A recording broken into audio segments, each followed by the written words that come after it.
TexJam, baby. The way you love me, I can't explain. Treating me this way drives me insane. No, my emotions be running wild. Thoughts be feeling my medulla. Yes, this love is magical. Yes, this love is magical. Yes, this love is magical. Yes, this love is magical.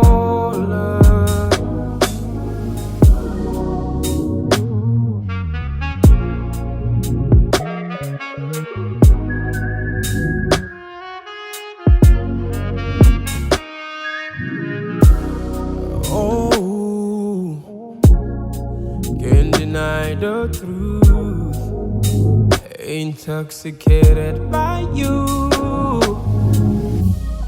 6 o'clock in the morning, we be making love, cuddling all night, wrapped up in your arms. My emotions be running wild, thoughts be feeling my medulla.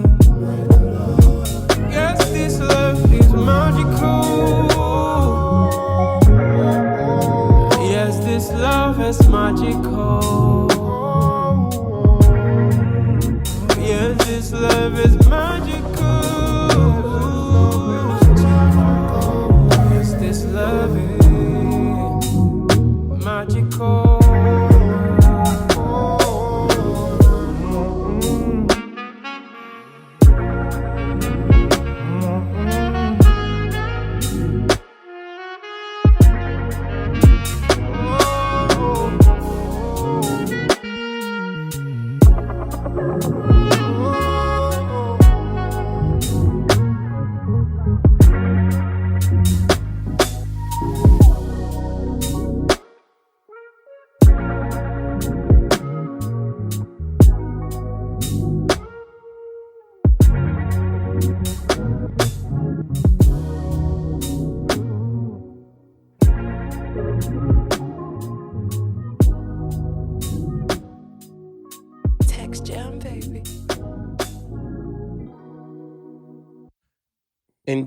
Indeed. Shout out to my boy TexJam for the introduction song for the pod today.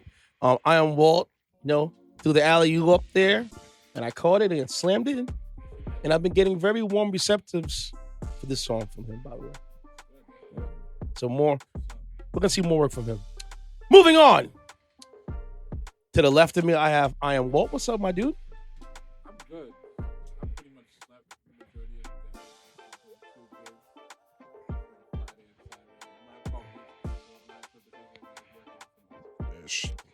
Not sweet. Not sweet at all. But I mean,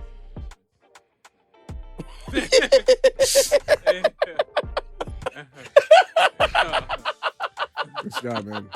Man. Oh, man. I can't get into the details of it because I don't want to influence others and some of the younger members and the listeners of this pod. Oh, stop being and I ain't gonna curse this early in the podcast. You already did it already. No, I didn't curse.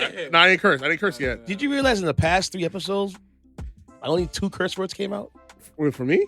Just in general. Are you serious? Yeah, from 2 of us. Oh, of course, because I'm not here. Yeah. The foul-mouthed man, the mouth of the South. Well, no, we can go to the mouth of the North. Is here in the building, man. Ceddy said, "What's up, my dude?" What up, man? I have a somewhat decent weekend. What's the name of the guy? Jorge Masvidal retired like a shit. Oh, look at that. That's one. Okay, I'll see that. I don't care. I don't care. He lost. So Gilbert Burns beat him? Yeah. So I was right? Yep. Yeah. And I made money off his ass, too. Thank you, FanDuel. No. My thing is just like going in. I was just like, listen, Gilbert Burns is really with the stuff. Yeah, he's a good fighter. He's a really good fighter. When he was beating him, what's his face? Shimaev, I think his name was. Yeah. That tall dude. I don't think he lost that fight. No, he did. I think he did enough to win, but I guess judges. Usual. Judges. So we're gonna leave it at that. Imaginary players. Jay-Z? No, just judges. I'm the same with the judges. They don't like keep saying. I hate Dana White, but he was right when he said this. Don't leave it up to the judges because they'll always F you over. And he's right. It's sort of like, when Floyd convincingly beat Canelo, one of the judges said one of those rounds was a tie. And I'm like, where? Where? What round? Did we miss it? Did we all, go grab our drinks, our food, and miss it? And the guy, even when he lost during his interview, he's like, Donald Trump is the greatest president ever. Let's go, Brandon. Like, yo, you listen. Yeah, bro. You listen. I'm gonna say this. I'm gonna get angry. I'm gonna get hate mail. Whatever. I'm gonna say this. You Cuban Americans are something else. Y'all think y'all white, but you're not white. Your country was a slave port just as much as Haiti was, as much as DR was, just as much as Jamaica was. So you get lie. I'm sorry to say that, but that's what you have to say. Somebody has to tell y'all. Yeah, because you have the complexion, doesn't mean you have the protection. You are black. Period. No, History. No, papi. I'm no papi. I'm no black. I'm Dominican. I'm Dominican. I'm no black. I'm no black. I'm Cubano. Yo, we gotta go to South Beach one day. I'm looking to pull up to one. Nah, I can't. Nah, I can't do that. South is like New York 2.0, man. Is it though? Yeah, it is. That's what I've been hearing about Atlanta. I've been hearing about Atlanta's very like New York. Yeah, they lost their value. Homie, I can't do it because of what it is. Y'all have some open, permitless carry states. Those two, I'm not with that. I'm not trying to get killed out there. Okay. I told my dad. My dad lives in Florida. All right. Nah, I go to Vegas, and I think they're open to carry too down there. But seriously, the dope thing about Vegas, there's no F around. So I like Vegas because they're more laid back. All right, so then Vegas is a dope place to go to. I've never heard nobody get no shootouts out there. Right, good. Because what's your religion? I'm not sure it's a bullet. Wow. Yeah, he deserved that one. Listen, man, point blank, I'm gonna say like this. I have family in Florida, friends in Florida. You know what I mean? I told them flat out, if you want to see me, better see that I-95 north or take that flight to New York, because I'm telling you right now, like DeSantos? My black ass ain't gonna be paying money to sustain or catching a bullet in Florida, man. Yeah, my dad could die in 2 years from now. Like, sorry, Dad, you gotta do a Zoom video. Ceddy knows why. You know why? Because they come down there and they'll be like, "So, black man, who do you like? What's your political affiliation?" And the guy's hand is in the words of my man Charles from Shout Out to G-Mers Pro said he ain't gonna be twerking it up for you. You know, you ask him something, he gonna keep it all the way 100. You better keep that on safety, all right? Okay? Okay? He gonna affect the fuck out here for you, okay?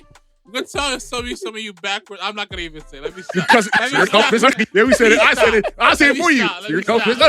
I said it. I am over here. I said it. You know, this head is hot. Man, though. Y'all Gene pulled in a filter. 5 minutes in, bro. Damn. Yeah, new record. I know. I haven't cursed yet, so our fine's not that bad yet. Nah, but here's the thing, man. Here's the thing, guys. What? I'm just glad that freaking Jorge, for all the Kool-Aid doing to Trump, Jesus, is done. He's done. You saw your man Trump was there, right? Yeah. What you mean? Him and Kid Rock, that to himself. Hey, they don't think about Anheuser-Busch. Yeah, academics down there taking pictures with Trump. That's what he was about. Come on now. Did Kobe Covington take the selfie? Mike Tyson was there, and I understand why. Mike Tyson, I understand why, because Trump hosted a lot of his fights back in the day. Yep. Tucci should have been there. Tucci got that party. Tucci should have had everything. Who? He should have been trumped out. Tucci. Lil Wayne. Tucci should have had it. He got that party, didn't he? No. Lil Wayne got pardoned from Trump. He did. Yes, he did. He did. Yes, he did. Lil Wayne got pardoned from Trump? Yeah, before he Kodak left Black. office, yes, he did.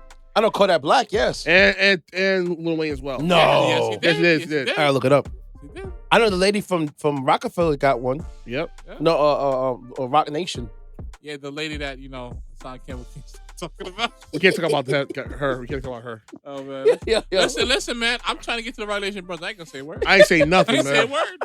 She's a nice lady. She's very beautiful. Facts. Very smart. We all have a past, okay? Indeed. You know? She's a good person, all right? All right, moving on. But F Donald Trump and F Jorge Masvidal. How about that, all right? So can we just jump into the fights?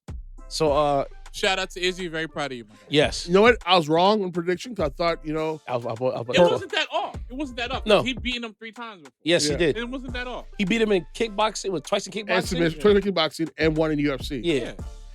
That's the fight he lost his belt to him, right? Yep. Yeah. Yeah. It wasn't that off. But then, know what tips me off about Izzy though? He said, "Oh, he doesn't deserve a title a rematch." Like, nigga, you got a rematch from the jump. Who are you to say He does deserve a rematch. Huh? He does deserve a rematch. Yeah, Alex Pereira deserves a rematch. Like, who the hell does Izzy dictate who gets a rematch or not? Like, You know why? he has your number. I tell you, homeboy has your number. It's one of those things where like I beat you. Get out of here. No, No. That's not how it works. So wait, did he got an automatic rematch to fight him again, right? Yes. So he didn't do a preliminary match and then go fight him? No, he doesn't have to do that. No, did Izzy do that? No, Did Izzy have a 2-night match and then go fight him? He goes right to fight him rematch. Okay. It's the same thing. Those contract clauses. Yeah. Like, there's no way in hell you can dictate, oh, he'll get a rematch. Like, I'm just saying please, Izzy got him please. flush. He called him. This is my thing. And he did. And I saw the fight. Because Yeah. I saw the fight. I was like, okay. Because Pereira was putting it on him. Yeah, of course. And he blocked. But that's what I need come to his head. I thought he was gonna go down. Mm-hmm. But he blocked it and just enough. And just caught with that hook. And then call him again. Yeah, and that's a wrap. Lights out. That's what MMA to me is it's a dicey game Yeah. because of what it is. At any given time, you can be up and you can be down quick. quick. Yeah. Listen, that happens. That happens. And the game for Saturday. Yeah. That happens, but it ain't too far from boxing either. You could be down on the cards. All it takes is that. One That's hit. it. Yeah. Changes everything. Speaking of boxing. Like, honestly, but like I said, listen, I was wrong. And people, and the funny part, Matt has recorded, oh, I guess you were wrong. That was me. Like, that's you too. You too, but I don't give a, listen. Well, actually, you know what? I wasn't good with I you. didn't care because you know what? Freaking Masvidal lost is all that Yeah, mattered to me. I wasn't good. I was just like, All right. you win some, you lose some. I was 1-for-1 last night in predictions. No, So I just had Gilbert Burns winning because he's really with the smoke. no, he's He's really with the smoke. When Yeah. he punched Jorge was like, yeah. I'm like, Jorge, this is not the fight for that, bro. No, you know what it is? Jorge, I used to be a fan of his. I really did. Until he started getting become like a schoolyard bully. Yeah. And then as soon as he hits his wagon to Trump, every Trump fighter lost in the UFC. Cowboy Cerrone, Covington, Colby, and him. So if I see Askren in the Haagen-Dazs oil, it's on sight. Nah, he don't like that dude, Ben Askren. You already beat him. Listen, your noteworthiest victory is Ben Askren for 5 seconds. It's still up there. That's the first thing he put on the UFC in his fight history. Like When he caught him with the knee you know how flush. embarrassing it must be to be at Ben Askren, knowing you got knocked the F out in 5 seconds flat. You're the loser of you're the holder of the fastest KO. Nah, it's funny What because he was trying to do, Go ahead. what he was trying to do was, he was trying to do what Habib perfected. Yeah. Which was take you down, maul you, and make you tap. But then Thing was, he took too much punishment before he really got to doing that. no, bro. too much punishment. It was 5 seconds. He was No, on the ground. homie. Here's what happened. No, not just that fight. Other fights too. Oh, But here's the thing, though. Here's the thing, right? Jorge knew his game plan. He knew he's gonna go from the jump. He's gonna go for the takedown. The takedown. So he ain't stupid. He knew what was coming. when he called with that knee It's flush. like, yo, I'm ready. Come on, Here's try my it. leg. Take the leg. He read him like a book, man. He read him Yeah. like Take the leg. What's that guy on IG? The guy that does the African fight the reviews. Wakandan guy. Yeah, He's like savage. He said, Look at this. He's Jorge looking at this Masvidal. In the days of old, heroes of Athens walked around Rome like Greek gods. In this day and age, we have Ben Askren. The mighty Ben Askren rushes Masvidal and headbutts his knee with the force of a rhinoceros. He then breaks Masvidal's fist by allowing him to punch his chin of vibranium, leaving Masvidal in so much pain he has no choice but to bow down and tap. Savage. Ben Askren wanted to beat his knee and destroy his knee, and savage. And he met his ancestors that night. Yeah, no, he reversed it. So he made it seem like Ben Askren wanted to like take a knee Yeah. shot to be that guy. I'm like, bro, there's no need for that. Nobody wants to get knee shot, period. No. I just get knee shot to the gut. Imagine this shot on the floor. That's why when I saw him take a knee to the head, I thought he was in trouble. Oh, he took a knee. It wasn't out of respect, I'll tell you Yeah. that. Izzy took a knee, right? He was like, yo, But you know You gonna be- what? He come in the right time. He come in the right time. And tell people, this is the right punch. Yeah, and he You know got what I him. mean? He got him. and then put him to sleep. I mean, it is So, what yeah. it is. Shout out to Izzy. But Alex will return. Oh, yeah. And he will get. But I guarantee you, a year's end is gonna happen. MSG. At the Garden Quote me. November. That'd be a great fight. That'd be a great spectacle. during Thanksgiving weekend. Yep. Man, To be an amazing fight. It's gonna happen. Mark my words. that wouldn't be That's box office sell. That's nosebleed sell out. yeah, that'll be a good one. I mean, Who do you think will win the next one? I think it's gonna go back and forth. I think Alex will win the next one. But remember, Alex already took two with three out of. So right now, Alex is 3 for 1. Yeah. I don't know if they're gonna mean the MSG because you know the Locks and Dipson might be booked that weekend. You know, Jim Jones wants that rematch. Good luck with that. Saying. I mean, there is the Paramount Theater. Saying. There are other parts There's of the Barclays. Jimmy was like, those mad people. The venue was a little too small. I was like, MSG, really? The whole MSG. Well, I don't think when they did the verse battle, they were on the floor for the MSG. Kind of the MSG has like they're a the Paramount room, Theater. They're the Paramount Yeah. Theater. Listen, man, they lost. Okay, But they weren't. No, what it is? We know what it is. Here's the thing. Hear me out. I'll play devil's advocate. Dipset didn't take this whole battle seriously. Nope. They pretty much See, whose fault is Walt. no. Outside of Jim Jones, See, Walt yeah. has nailed it. Yeah. He always said, outside of Jim Jones. no. Hear me out what he said. The verse battle changed when Beat Man and Bounty Killer started doing performances. Yeah, live. And Yep. that is when the narrative Set the shifted. So tone. now it's like, okay, Yeah, that's the tone. if Yeah, I'm going to do a verse battle, I'm going in. I got to perform. Yeah. And I still think You got to bring your A game. Because, like, think about it. If I just had a verse battle just for songs of a Mario versus Mario, Mario should win that landslide. yeah, But now that you got to perform, you can't handle that. Mario's dude. destroy him. Mario killed him. And he Yep. was talking to him about it. Yeah. You don't really do this thing. And stuff Yeah, like that. you really don't do this. I sing. You don't. I sing, you don't sing. You're a performer. Yep. So, like, it's a double-edged sword. That's why if you're going to perform, you got to know your stuff. Be man. ready. Be performance ready. Don't do the Ray J. This is it's okay. I'll put it like this. What he just said is very key because even though Mario had hits and stuff like that, he hasn't been consistent, has a big catalog like a Mario. But I'll put it like this, right? If you're an up-and-coming singer that's written for all these big artists and stuff like that, and you got to do like a Mario calling you out for verses, and the way it's set, Yeah. oh yeah, we'll take that. Yeah. We'll take that. And I wouldn't even blink. But you know what it Imagine is? Luke James in the verses right now. Ooh. Who? Luke James. You don't know who Luke James is? You should know him. I should know. You should know him. You should. I'll look it up. R&B singer, right? Yeah, real. You know, Woo. I'm just saying. Woo. I'm saying like, okay, we'll do it. We'll do it. Or, I'll smart it from ear to ear. Real and talk. We'll do it. There'll be a lot of babies made that night. Yeah. Shoot. shit, if I was him, Eric Bellinger, them dudes, I'm like, oh yeah, we'll take that. Or Daniel We'll do Caesar. that. How We'll about do that. or throw Daniel Caesar to the mix? Daniel Caesar just dropped the album. I think Friday night. It I've just heard came it. out. We'll The definitely check it out. Petty Dropper versus. Well, remember his Caesar had his own issues going on in 2019. Yeah. So, Cause a lot of that Swedish. yeah, he's just trying to protect his friend. Well, Kelly Uchis. No, No, not Cali Uchis. It was it was something else. another. Walt told It the was, it was story. like a, it was like one Some of the hip-hop- blogger lady. Some hip hop media place. Shorty, what's her name? Joe Budden called her Brett Berryface. And stuff like that. Yo. He did. I remember that time, but apparently she's notorious for like taking shots, one of these white men taking shots at black women and all this other stuff. So, And Daniel Caesar tried a to colonizer. defend it.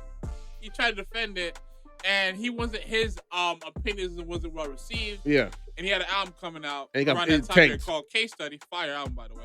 Good album, but And people weren't checking they for it. rocking with it, Listen, man, you bite the hand that feeds you. Yeah, facts. It is what it is, man. Yeah. What can I say? Mhm. But you know what? I'm gonna go back to the verses. Listen, outside of Jim Jones, and Ricky Zeke, nobody else was ready. no. Cam was ready. Cam was the one who held it down, really, truly. I think Jim Jones held it down. Everybody was just happy. Everybody was just happy to be here. They had that too cool for school energy that Fab gave Jadakiss. It was Yeah. basically Cameron Yeah, you're versus right. the Locks, in No? my opinion. Because Cam was ready. Yeah. Jim Jones was semi-ready, but Joel's was like, He wasn't ready. I think he still has that situation with the whole. whatever. Listen, I don't care. I ain't gonna go into detail. If you're gonna but go on stage, you better be ready. Listen, the rest of Harlem, I don't want no excuses. Homie, on the rise outside of ASAP Rocky. It was too cool for school. That's what they did. All right, and now they're begging for this rematch. You know what them locks dudes do when they get together. If you was gonna perform. If you just wanted to be there and pose and take shots and make it a moment, that's because they're down the block. I have like Jeff Hamilton, the coke maker, right there in the crowd chilling. Like people say, you get the new ones. Like those who know. For those who don't know, Jeff Hamilton's the guy who made all those championship jackets in the NBA. Pop was just like, yo, listen, do the freestyle. Do the mixtapes. But you know what it is? That was death. You know what it is, though? That Who Shot You? Still my favorite record. You know what it is? I say like this: the one blessing that Diddy gave to the Locks, they're always performance ready. Oh yeah, Of course. Period. And Puff didn't play that. Yep. But you're gonna perform. You're gonna be ready. Puff don't play that. When Puff get on that stage, man. Yep. You're not gonna embarrass me. You're gonna be on point. Yeah. And that's what it is. Speaking of on point, did you guys see the Shakur Stevenson fight?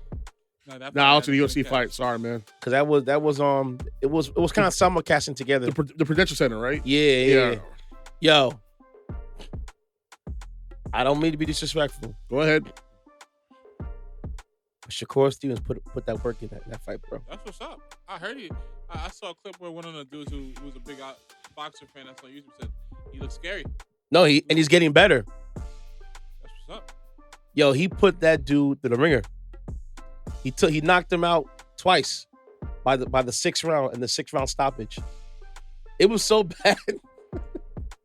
It's like, remember when we watched? You guys seen Creed 2? We all seen Creed 2, right? Yeah. I remember when Sly took him to hell. Yeah. And Sly made him like box with that foot in the tire. Yeah.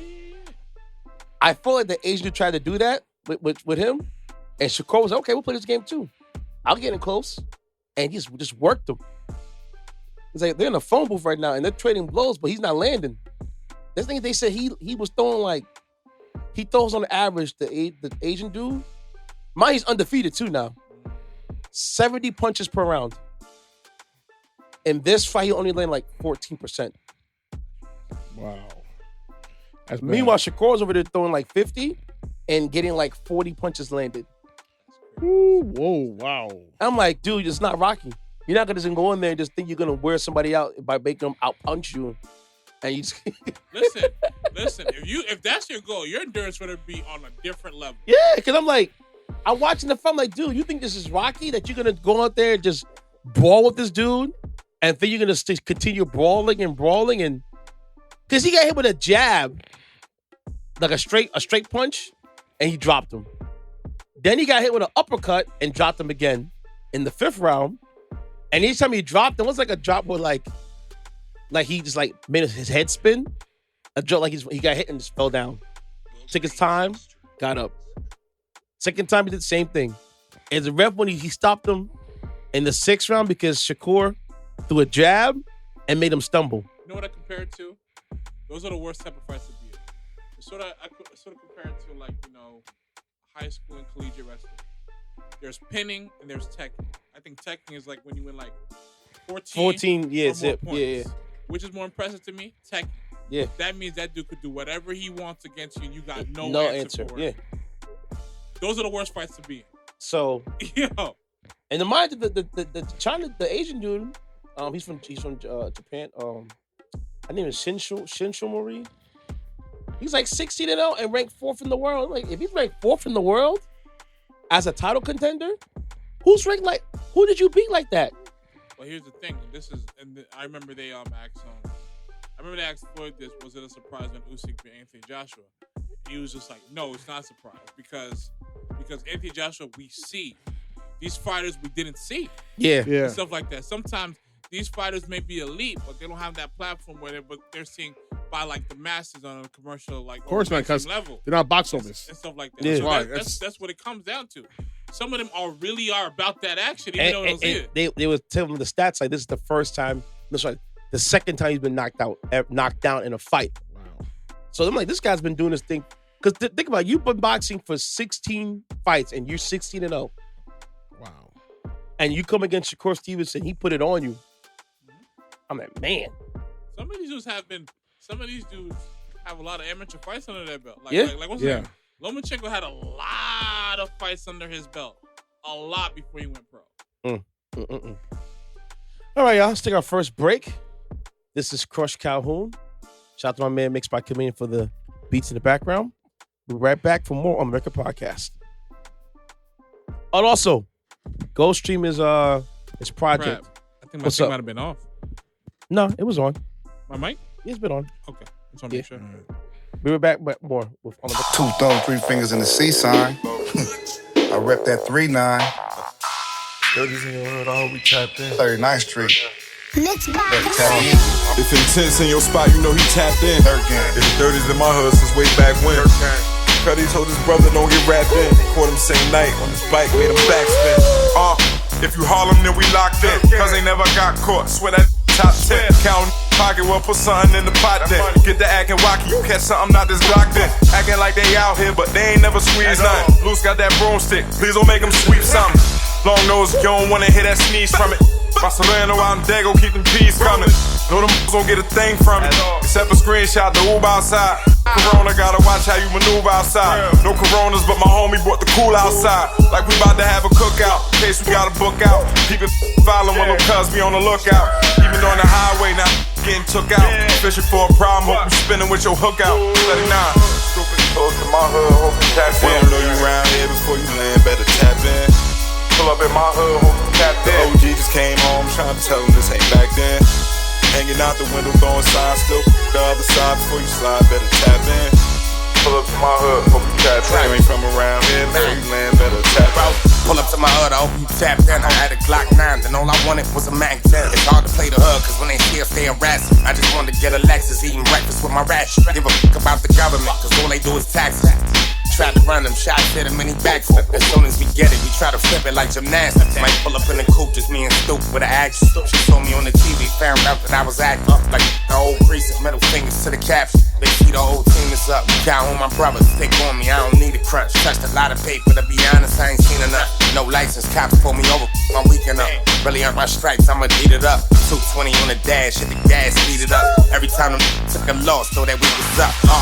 Close to my hood, hope you tap in. We don't know you around here before you land, better tap in.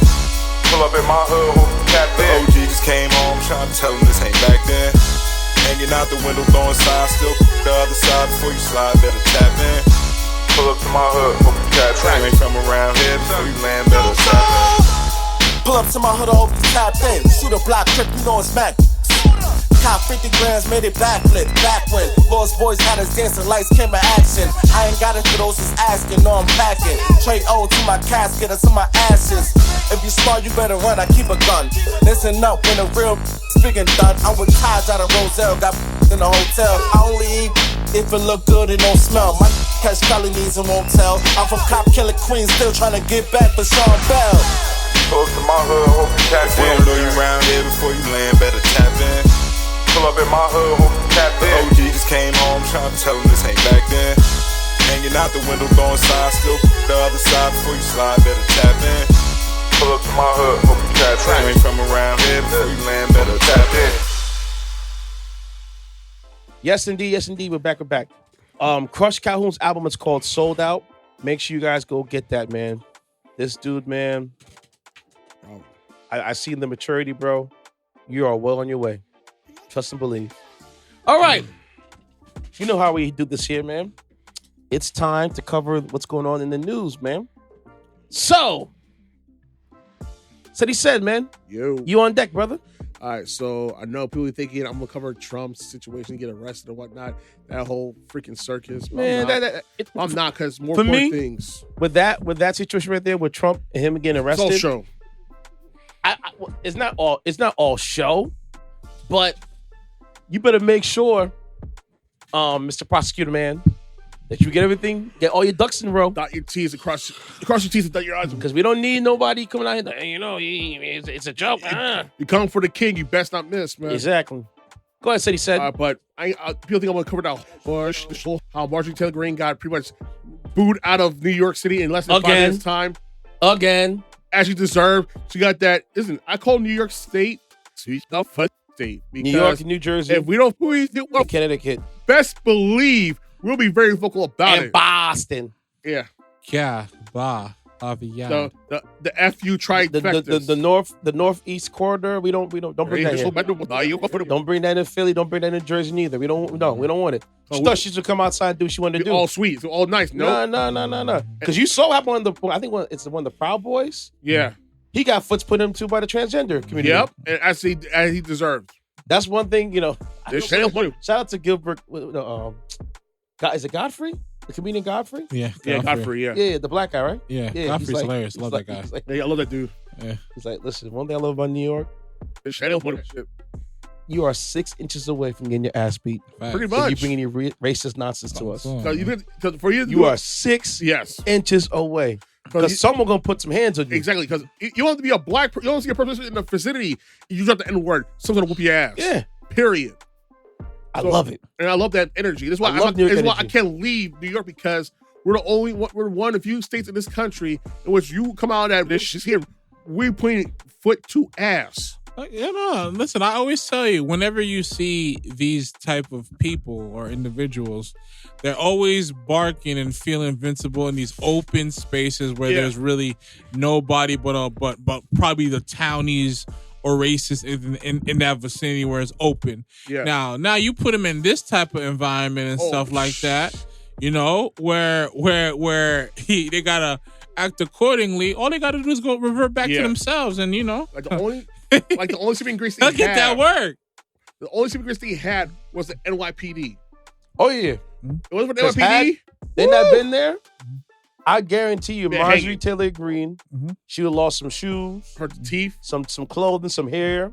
Someone would have threw some paint on her. Give me them pearls. I was waiting for crackhead Barney to come out of nowhere to beat the brakes off of her, man. Someone to give it to her. For those who don't know, look up crackhead Barney on Instagram. She is effing hilarious. She's like the female Eric Andre.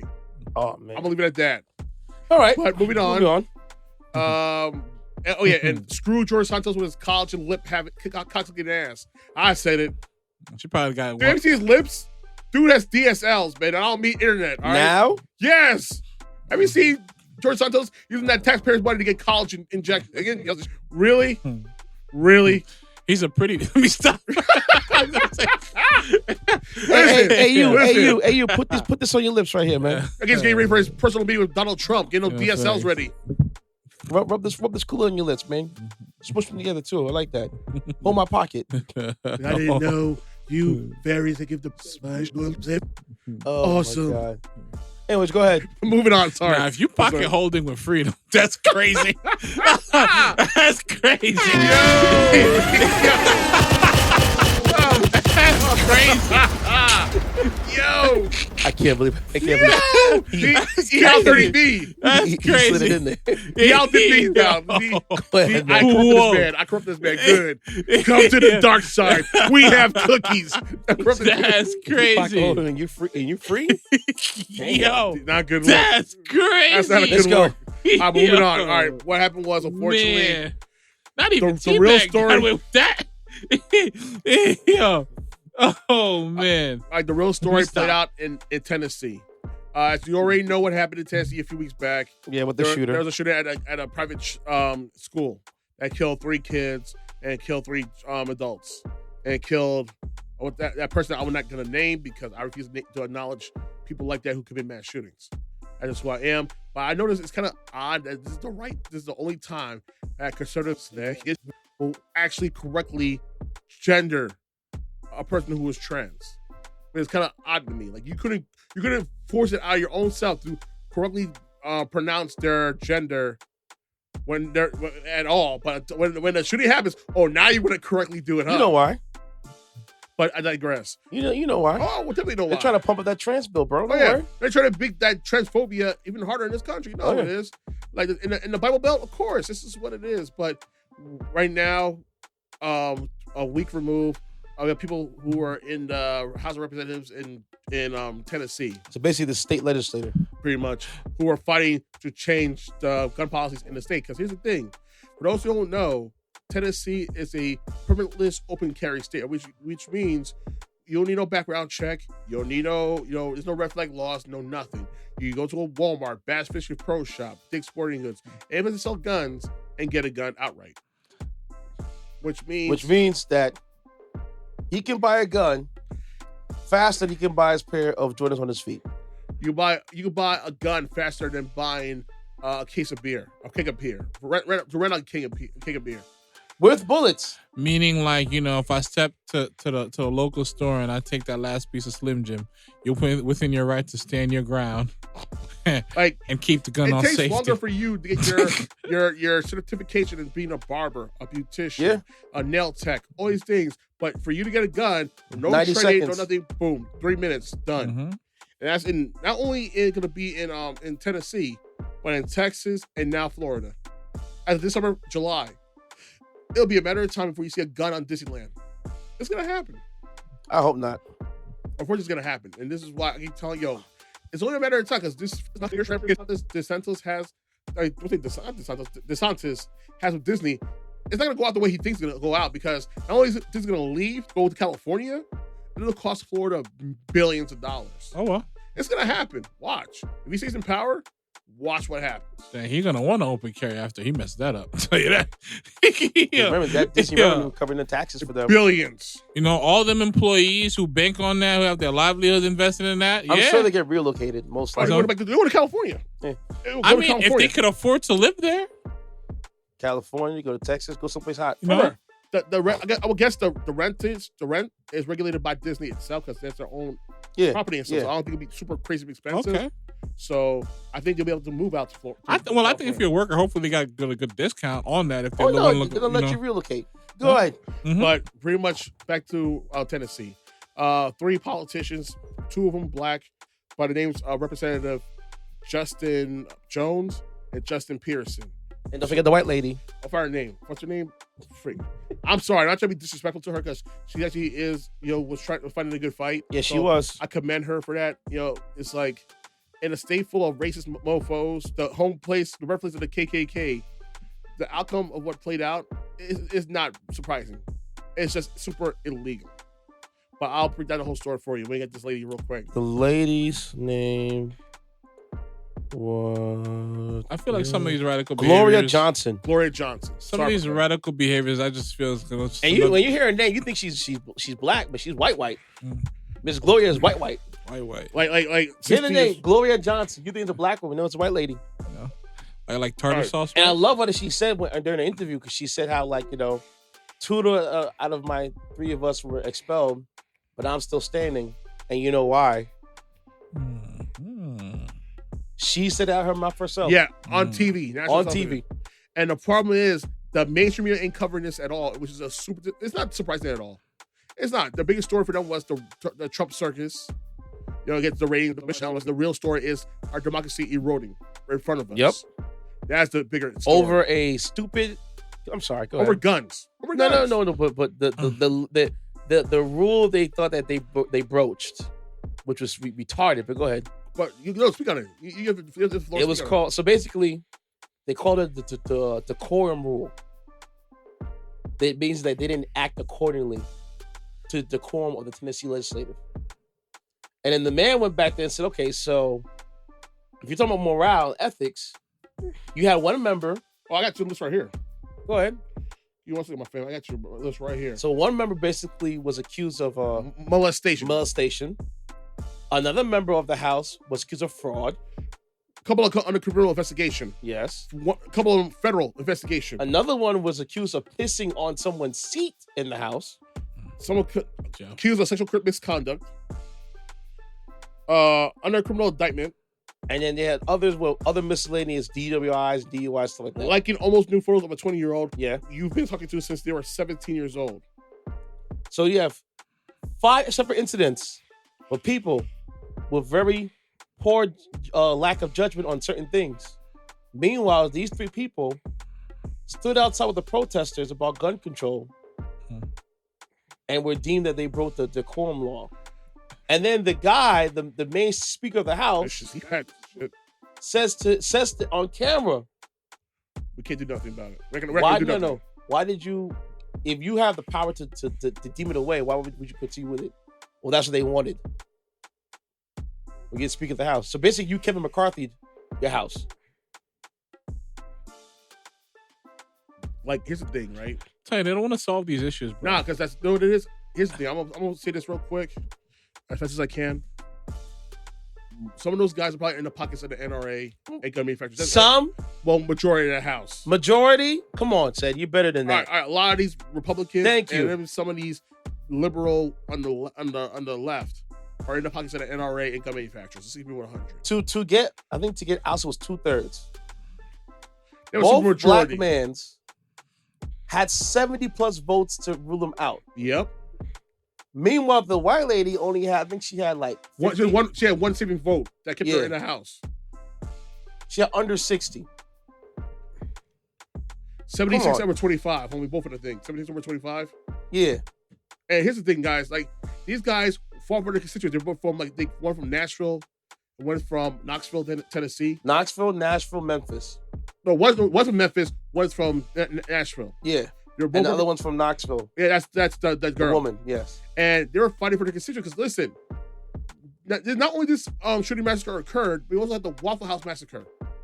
Really? Yes, in Tennessee. Yes, that happened. When did that happen? A few months back. Like, here's the thing. The guy, Justin Jones, I know what it is. I think one of his people said got murdered. Yeah. Yeah. Dude was fighting for the mother of one of the victims of the Waffle House massacre. Like, he really was about fighting for his constituents, which you're supposed to do when you're in the government. You are getting paid by our tax dollars. You're not supposed to get paid by corporations or by special interest groups. You will be there to help people get a better, decent life. No, I need my perks. But you know what? It's like you, for some reason, as soon as that checks start coming in, like, these people, man, No, like I be at Clarence Thomas, man. And like I said, we're gonna put that up later. We'll do that later. What do you mean? Yo, but here's the thing. Like, I can't have my perks. I gotta have my perks, bro. And this is a message to every white parent in this country who vote Republican. And listen clearly when I say this. It depends what kind of Republican you vote for, but go ahead. No, I'm gonna say point blank. I'm gonna put it under the same umbrella. Go ahead. If you have kids and you vote Republican, you don't get Republican kids. I said it. I'm gonna say it again. If you vote Republican, you have kids. You get Republican kids. Because you know why? And if those kids go to public schools or to public institutions like the mall, the movies, parks, whatever, what have you. If you vote Republican, you don't get Republican kids. Because it's plain as day that these Republicans are your kids. So if you keep voting Republican, it shows that they should be Republican kids too, because they are doing all to implement any common sense gun laws or fund the ATF or have the CDC do studies in which it shows what's the correlation of gun deaths in this country, how it plays out, and how detrimental it is to our country. Well, that's why they have the gun archive. Yeah, the gun death archive. Gun violence archive. Yeah. That's the reason. Know why they couldn't do it with the CDC? They blocked them. Yeah. Know why the ATF is so ridiculously underfunded? They blocked their funding. So that's why you have a natural registration, which is electronically based. It's all done in paper. You go to the ATF right now. All the records of people who own guns are still on paper. I am not kidding. God forbid if a warehouse catching on fire. Look up, watch the movie Bowling for Columbine. And you understand, I own the Criterion movie. If you guys want to see it, I'll let y'all see it later on. But it's an eye-opener of a movie. This was during when Charles Heston was the poster boy for the NRA, and he was still alive. It was after the Columbine shooting. You probably ended up the dude, he went to the man's house to confront the guy. Like, how much money they're paying you to get the kids' lives. This movie's almost 20 years old. Yeah, check it out. I'll show you next time. On Amazon Prime.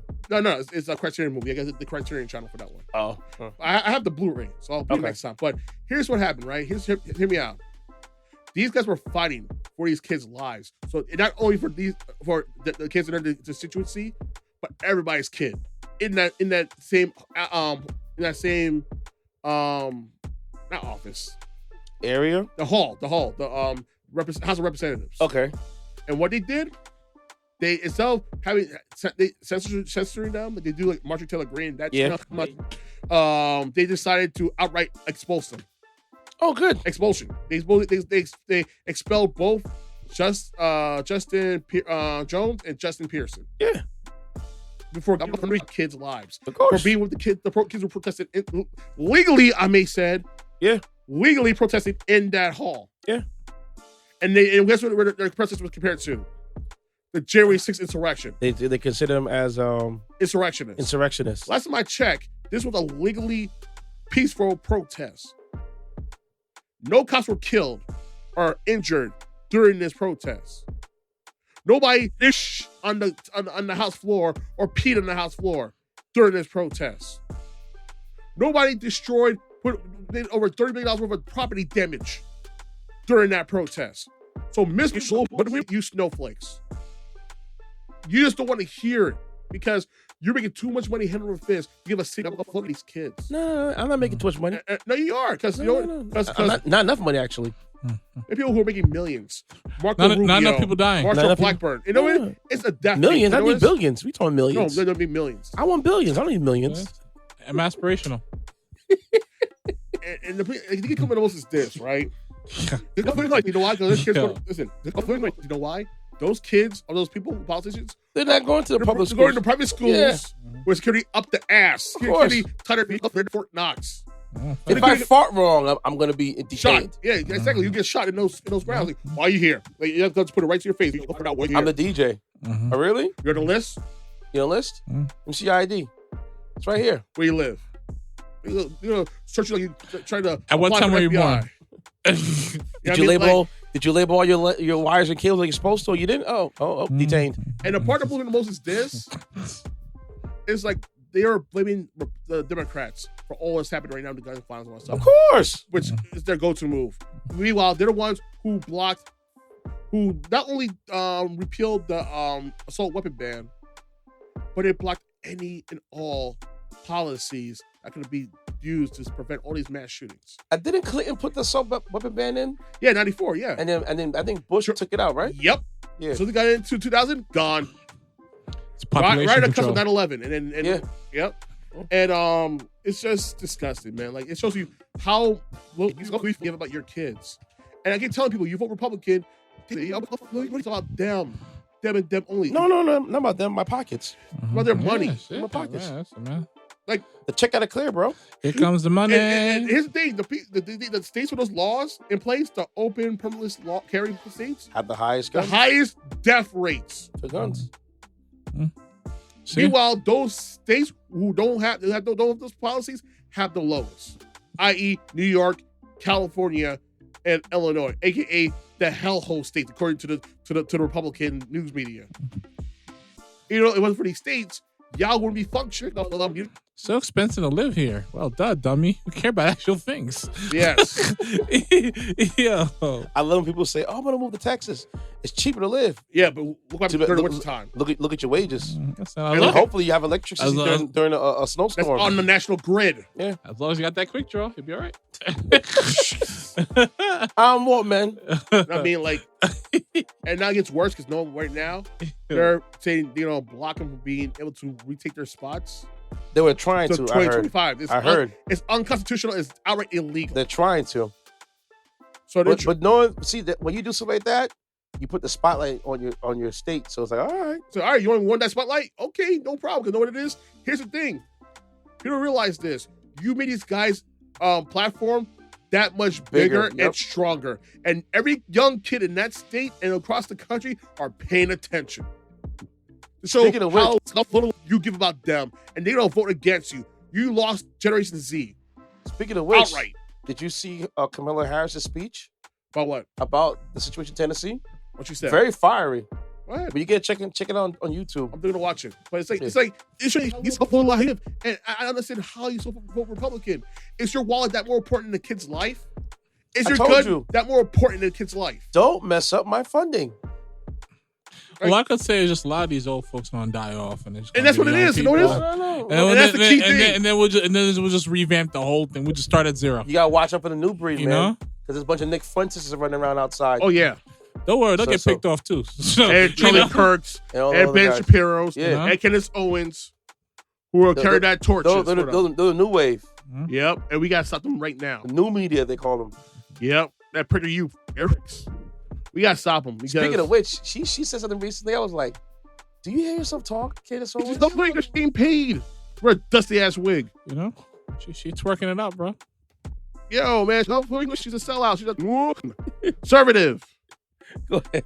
But I'm done, guys. I'm sorry. Please, guys, pay attention to this story because if it happened in Tennessee, it sure as hell can happen anywhere in the South. We got Mississippi. South, it can happen anywhere. Anywhere, period. Look at Mississippi. Mississippi is not having the second largest black city in America is now being run by white people. There's no black people on that government. In Jackson? And yes, in Jackson, Mississippi. None. That just had a whole problem with the water. Hey, why do you think it's gonna chill like this? Gonna see that happen because it's old. And then Brett Favre trying to silence people. Yeah, Brett Favre can eat all the sacks of what. I don't like Pat McAfee, but you know what? On behalf of Pat McAfee, Brett Favre can get AIDS on top because what he did. Try to silence Pat McAfee and Shannon Sharp. Good luck. Good luck with that. Go ahead, Walt. He's trying to silence. He's trying to silence, face to face. Yeah, I want to see how that. I'll see how that plays out. I wish Brett Favre would come see me. I wish Brett Favre would come see me and talk that shit. It's not going to go the way you think it's going to go. Yeah. Nah.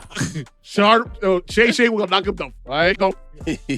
I'm looking forward to that. I hope it happens. Go ahead, Walt. Okay. So remember these days back in the football? Remember these days in NFL where I knocked your ass out? Like those days are coming back. Headline: Pop, Gasol, Hammon, Parker, Nowitzki, Wade heading to Hall by Tim Reynolds. Happy for those April guys. April 1st, 2023.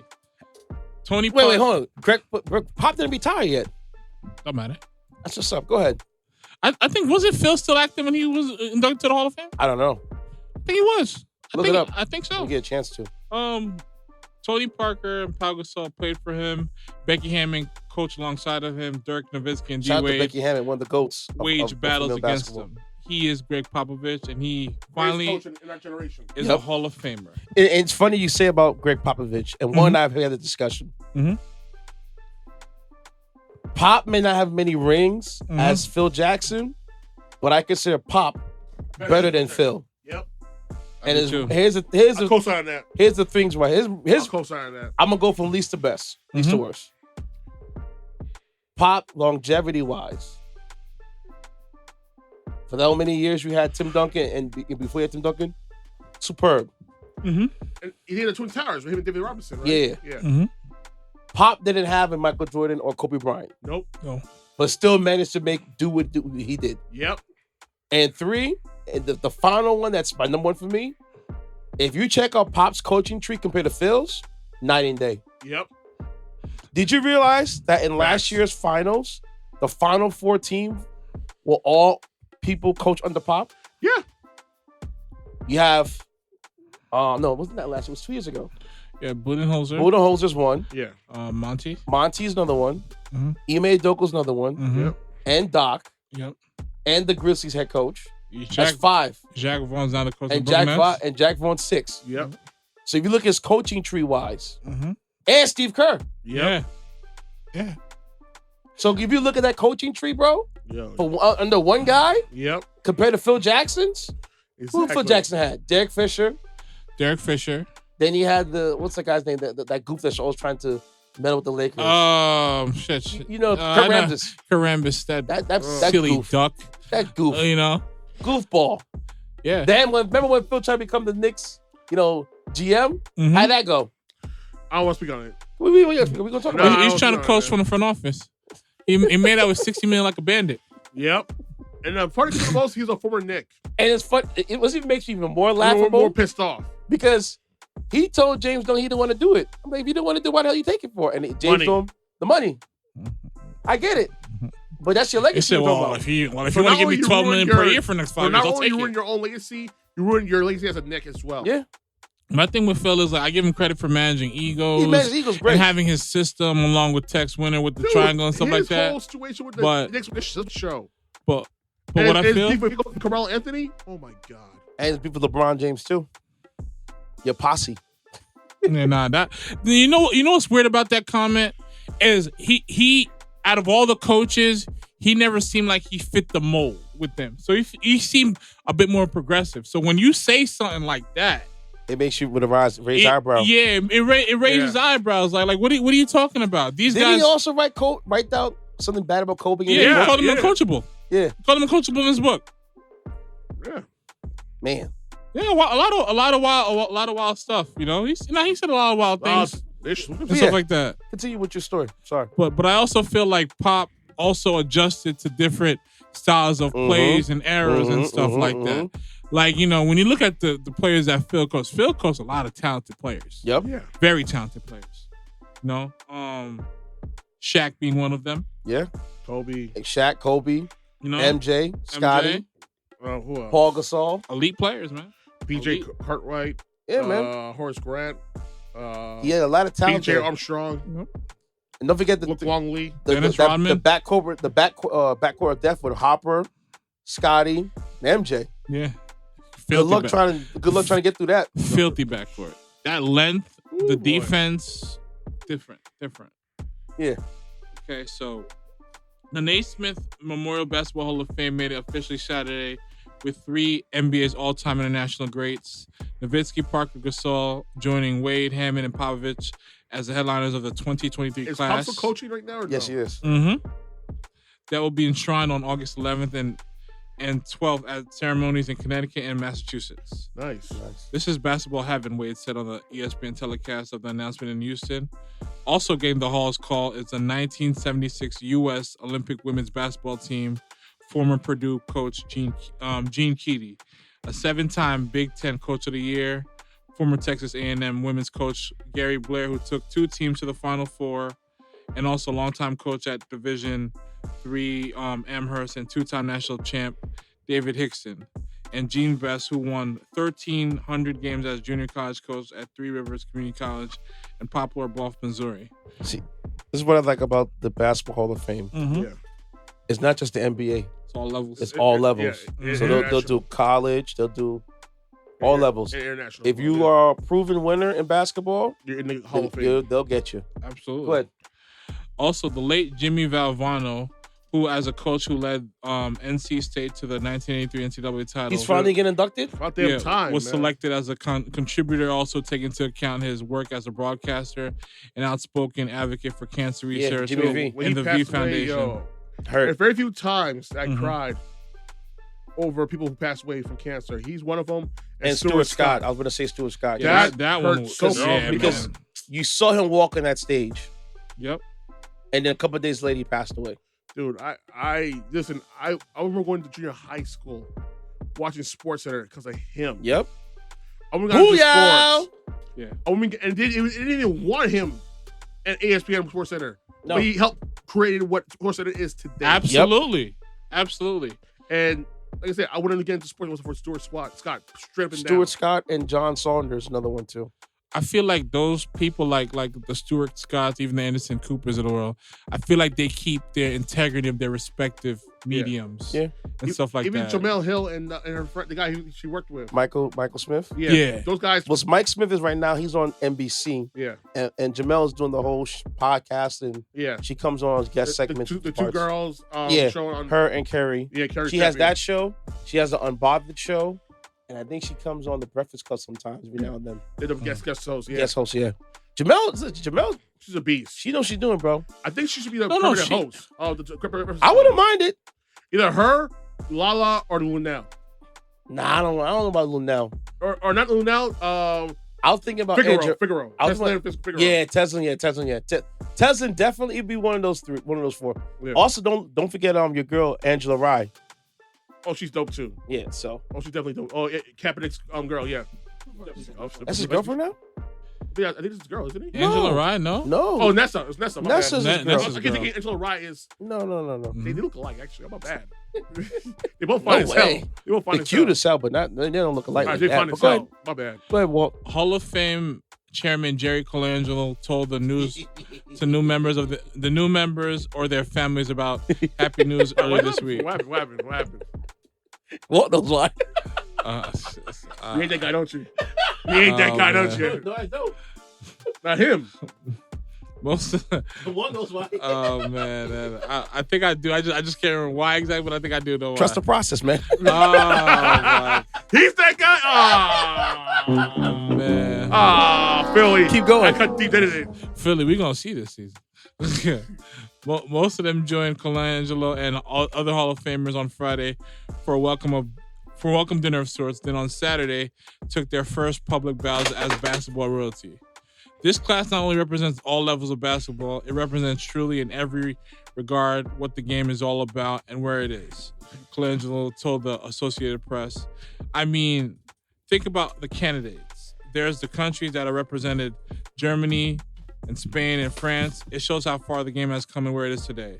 I think maybe it's the most unique class, I'd say, of all time, and that covers a lot of territory. It stands by itself as its own uniqueness. The 4 NBA players, Nowitzki, Parker, Gasol, and Wade, combined for 95,092 points, 39 All-Star appearances, and 10 NBA championships. Yep. Hammon was a 6-time WNBA All-Star and is coach of the reigning WNBA champions, Las Vegas Aces. Right? Yeah. Yep. And all Popovich has done is win 5 NBA titles, more games than anyone else in league history, an Olympic gold medal at the Tokyo Games that were played in 2021. Becky Hammon was so good. People forget. I thought she should have been hired as an NBA coach. Really good, highly respected. That's how good she is. Very. Like she really is about She basketball. really is about basketball. Like Pop is year in, year out. She really is on that type of time, bro. She was on the Spurs coaching staff. Another one too. She was on his coaching staff too. Yeah, Becky Hammon. Becky Hammon. You're right. That's why I always said Pop to me is the GOAT of. And wasn't Larry? No, Pop was under. No, Larry Brown was above Pop, right? Yeah, I think so. Yeah, because Pop coached under Larry Brown. I hope Larry Brown, brings him in for his speech and stuff like that. That'd be nice. That'd be dope. I hope he does do that. So, because people forget that Larry Brown's coaching trees not bad either. Man, Not at all. Go ahead. I just keep skipping. That's what happens when we rely on technology. Yeah. Trust the process. Just the process. Okay, got it. All right. Okay. So, all right. I found where I'm at. Okay.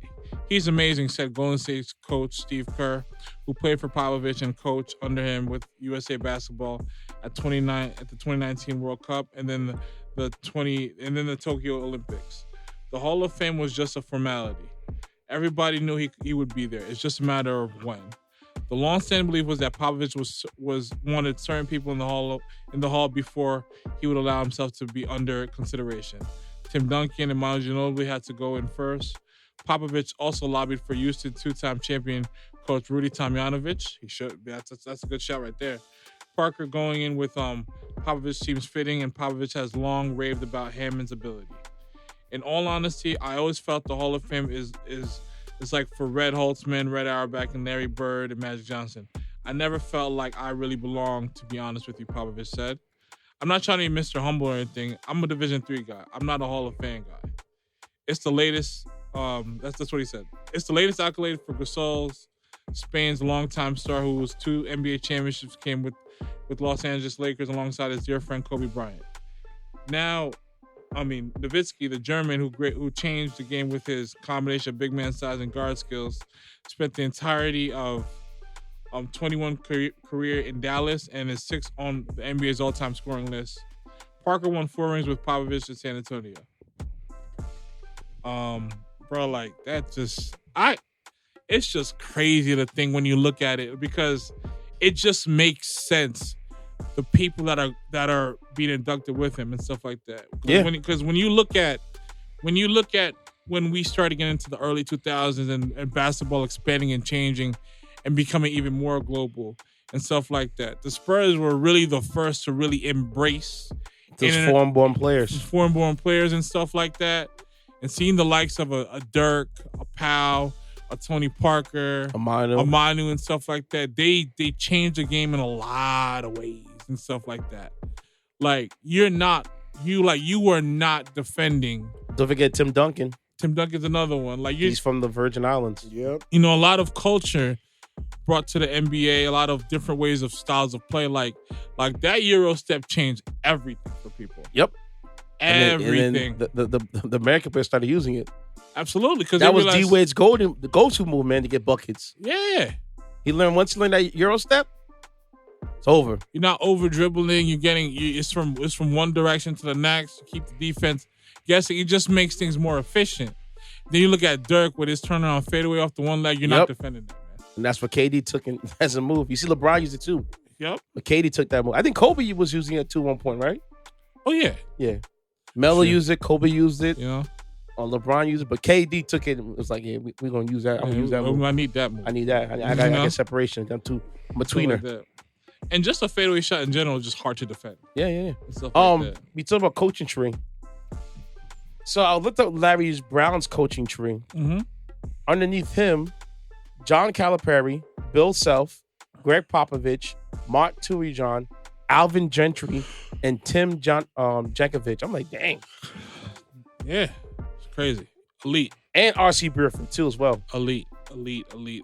So when you look at those names, man, I'm like, okay. Elite. Okay. Kevin Ollie, George Lynch. Yeah, man. Listen, man, just so that there's just a lot of moving pieces behind everybody's greatness, man. Yeah. A lot.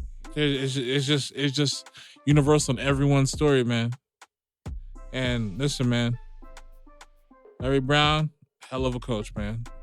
Hell of a coach, hell of a mentor, you know. Man. All right. My turn. Yep. This one, y'all.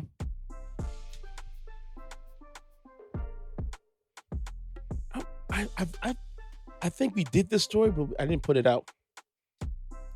So this story is about Larry Ray and the Sarah Lawrence scandal.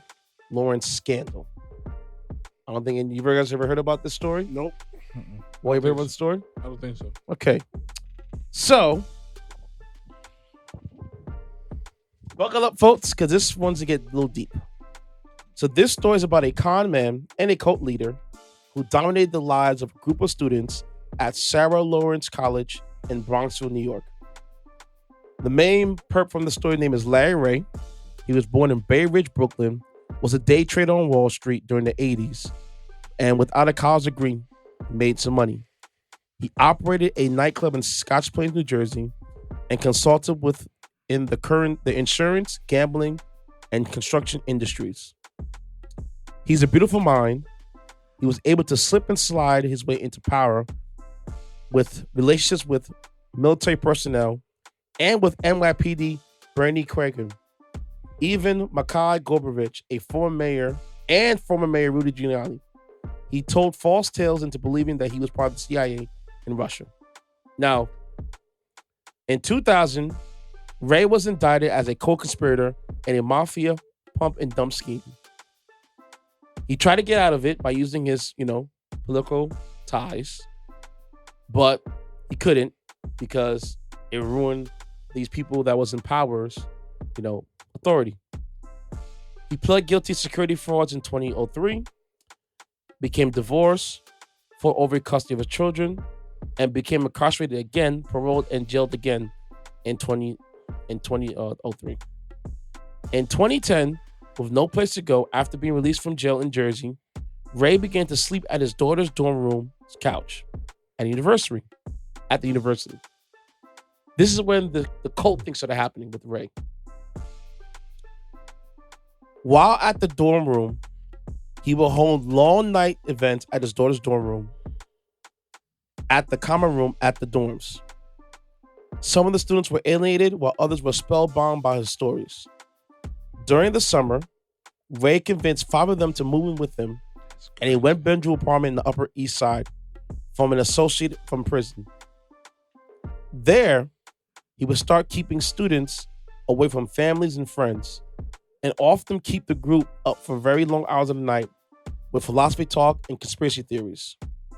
With these isolated moments, he warped their minds into believing of him as the, end all be all.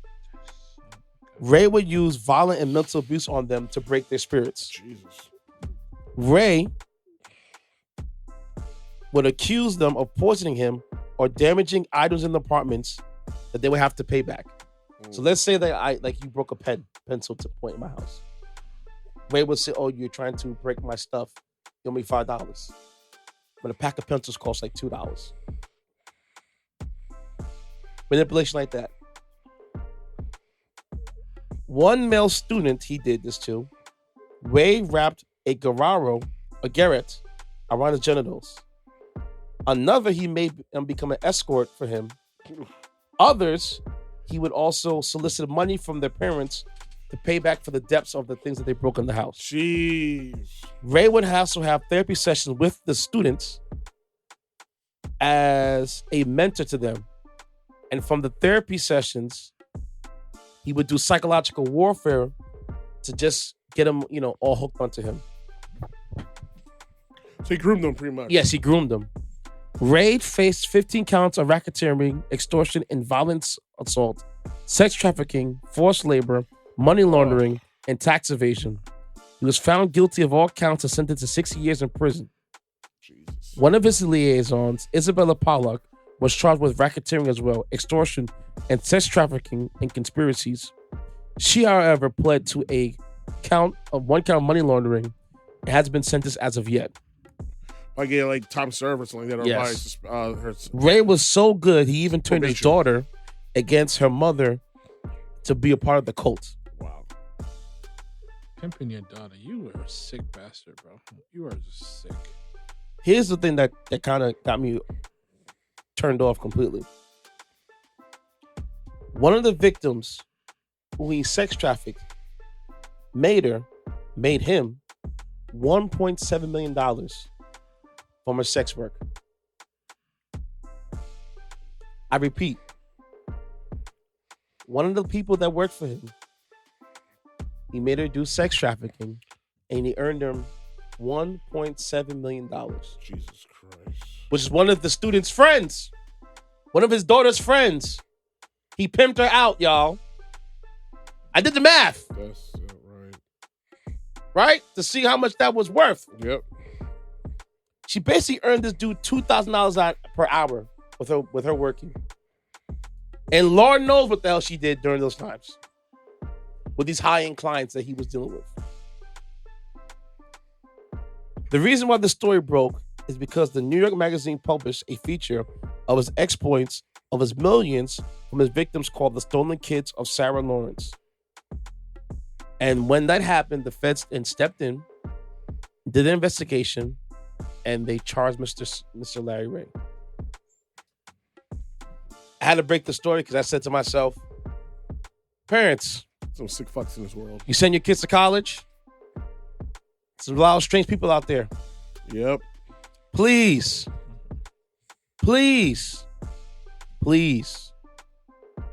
have an open relationship with your children. Find out what's going on. Communicate with them often. Know who their friends are. Absolutely. I get it. You're not going to know every little detail. Your daughter or your son might go to be a thought. I understand that. It's college. Know her social media accounts as well. Please. Because there's some people here doing some strange things to people's children. Yep. Look at this guy. Bozo. Pimping them out. Ruthless, no remorse, no regard for his own daughter. He ain't gonna have regard for your daughter either. And stuff like that. My thing is like anybody who can, he's the worst of the worst. It's one thing if you're involved in sex trafficking and holding people against their will. It's another thing when you are sex trafficking your own kid and someone else's kid. Well, I don't think he sex trafficked his daughter, but he did draft into the cult. So even Lord knows what happened with that too. Bro, the fact that you said that he was convincing enough to turn his own daughter against her own mother. Yes. That to me is that's enough for me, bro. Yep. Because even if we were on bad terms, I would never want my kid to go against their mother and vice versa, stuff like that. I know that's a thing. Yes, sir. That's a thing, and stuff like that. And trying to weaponize your child against you or against their other parent, but that come on, man. This is a strange world we live in, man. Yes, it's a sick world we live in. People, be careful with your children. It's a very sick world that we live in, and not many people trying to diagnose these sicknesses. All right, no, they're just perpetuating it for money. Indeed. We're going to take a quick break. This is Mixed by Chameleon there with this special blend that he gave me. And we'll be right back with more on the Record Podcast.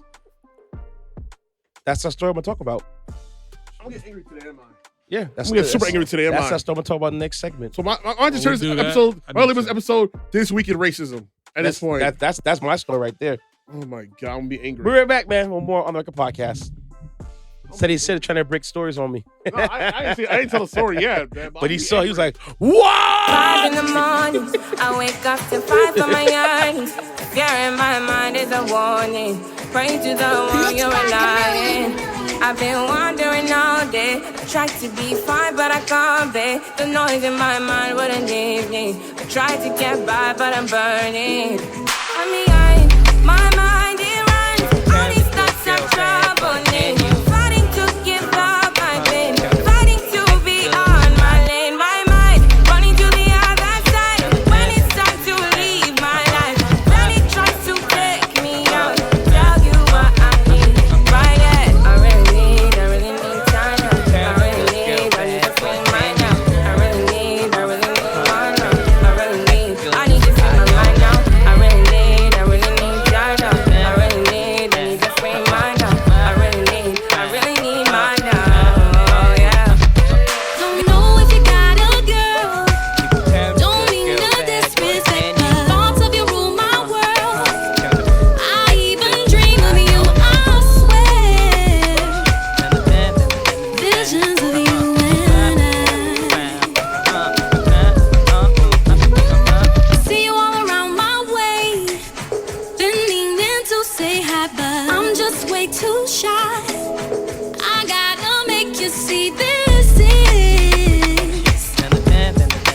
more than just a silly cry.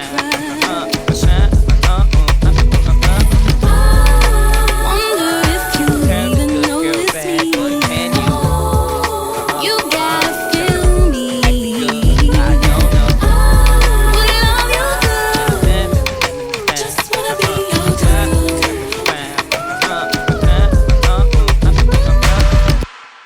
Yes, indeed. We are here again, live for more on the Record Podcast. So it's more story time, y'all. We continue the circle going the way we're going.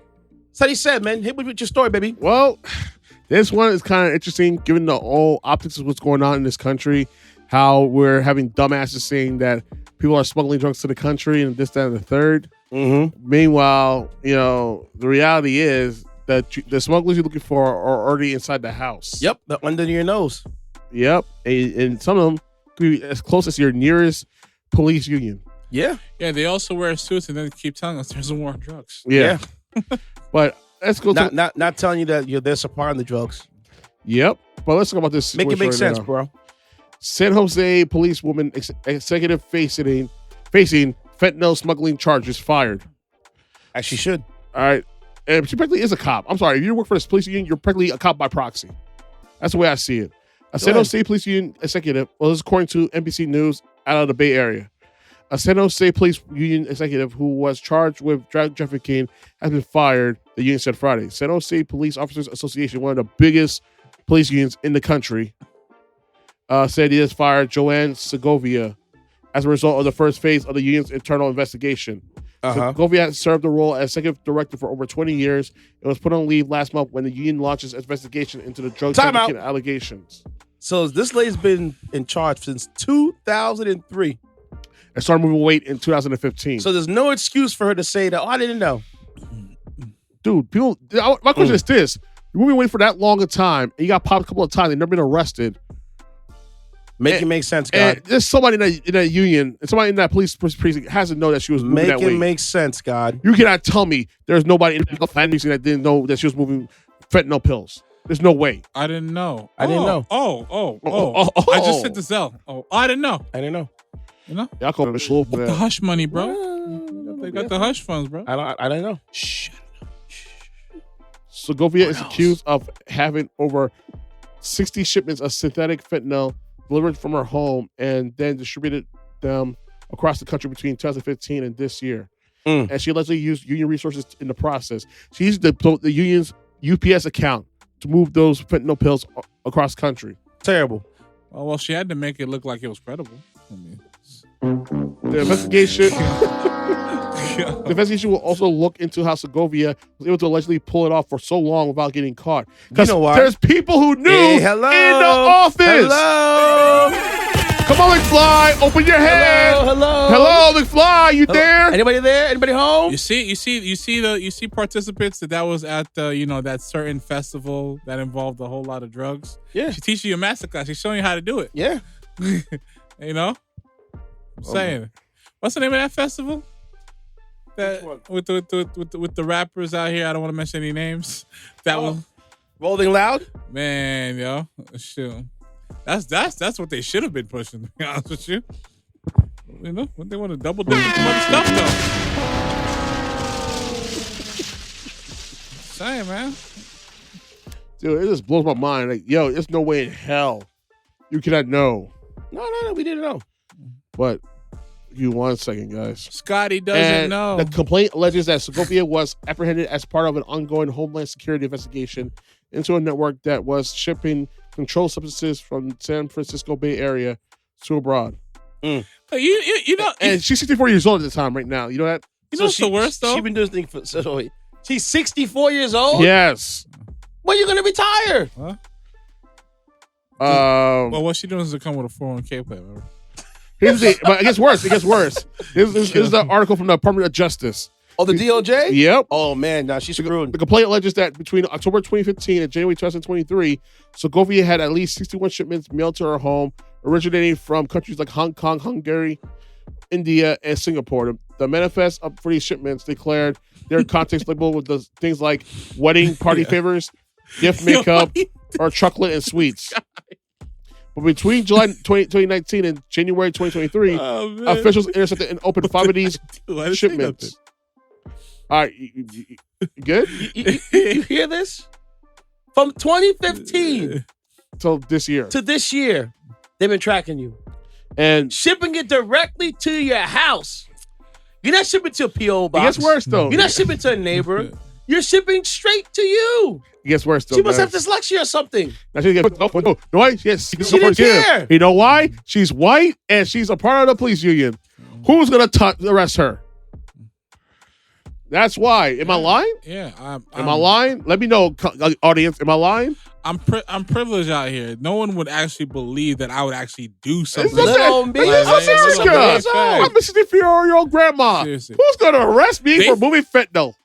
Who would believe that I'd have that much drugs lying around? Exactly. And I would legally transfer them using a UPS business account as the mules and dropping these drugs off at your house. Who would believe that? That sounds crazy. That's unbelievable. That's absurd. You know? And you know why they did that for so long? They're just racking up the evidence.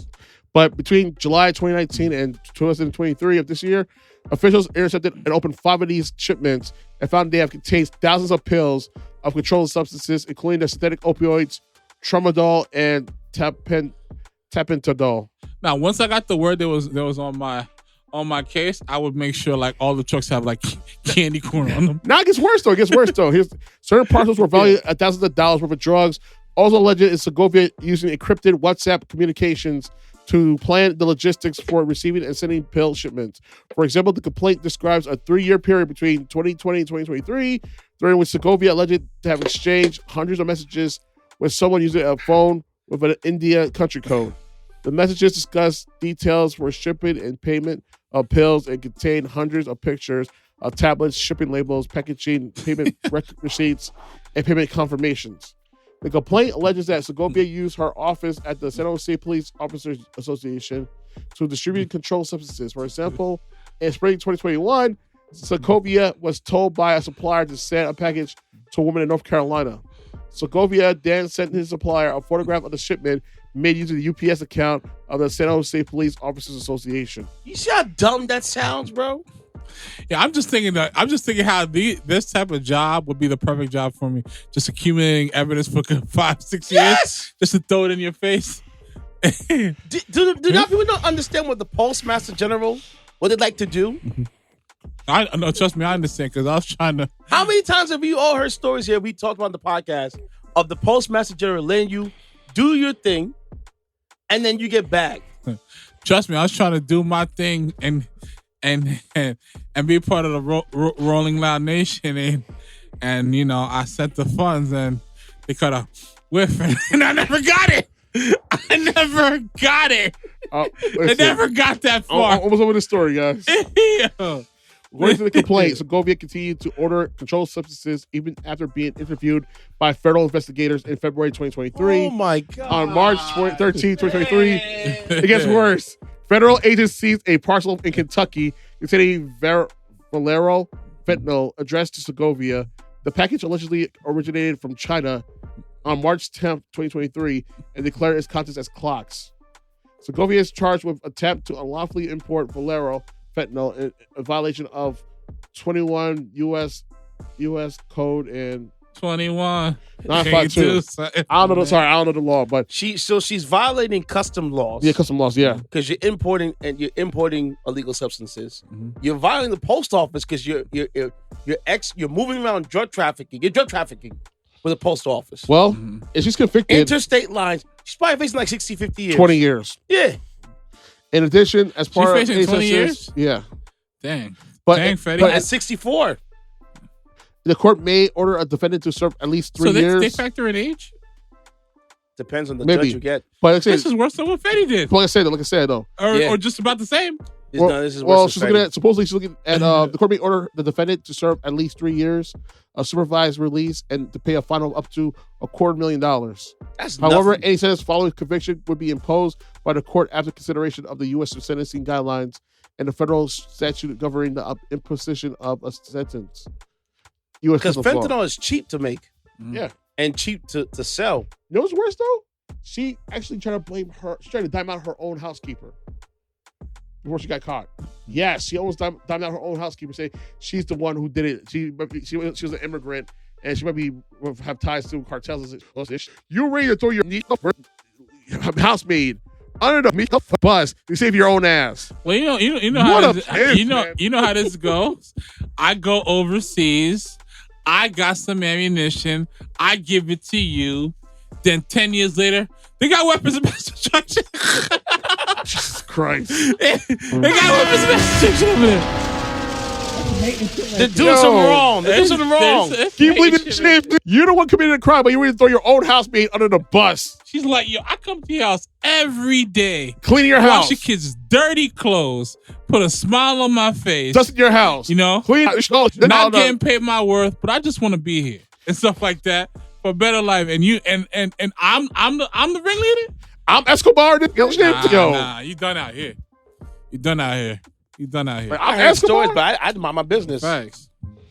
Yo, I hope she gets the book thrown at her, but I want to question this. He did this for almost a decade. You know she had help. She does have help. I don't want to get assassinated out here, but I guarantee you she got help. No, she did. There's no way for 10 flipping years using the UPS account of the union. Come on, man. Becky's still out there moving weight, and she had no help. Ain't no way. Only She better hide her kids, hide her husband, hide everybody. Listen, she's going down. Down. I would have been that one guy. Listen. Don't sell me nothing. No cash out. Just hand me the brown bag. No Zelle, no cash out, no WhatsApp. Just hand me the brown bag. Shoot, because if things get hot, that's on you. I'm not in this. And no paper trail. I'm just a law-abiding citizen. Officer, I know this. I got this money from this lady who said, just take her to a certain point. And that's what I did. I was just a transporter. Wait. So let me get this straight.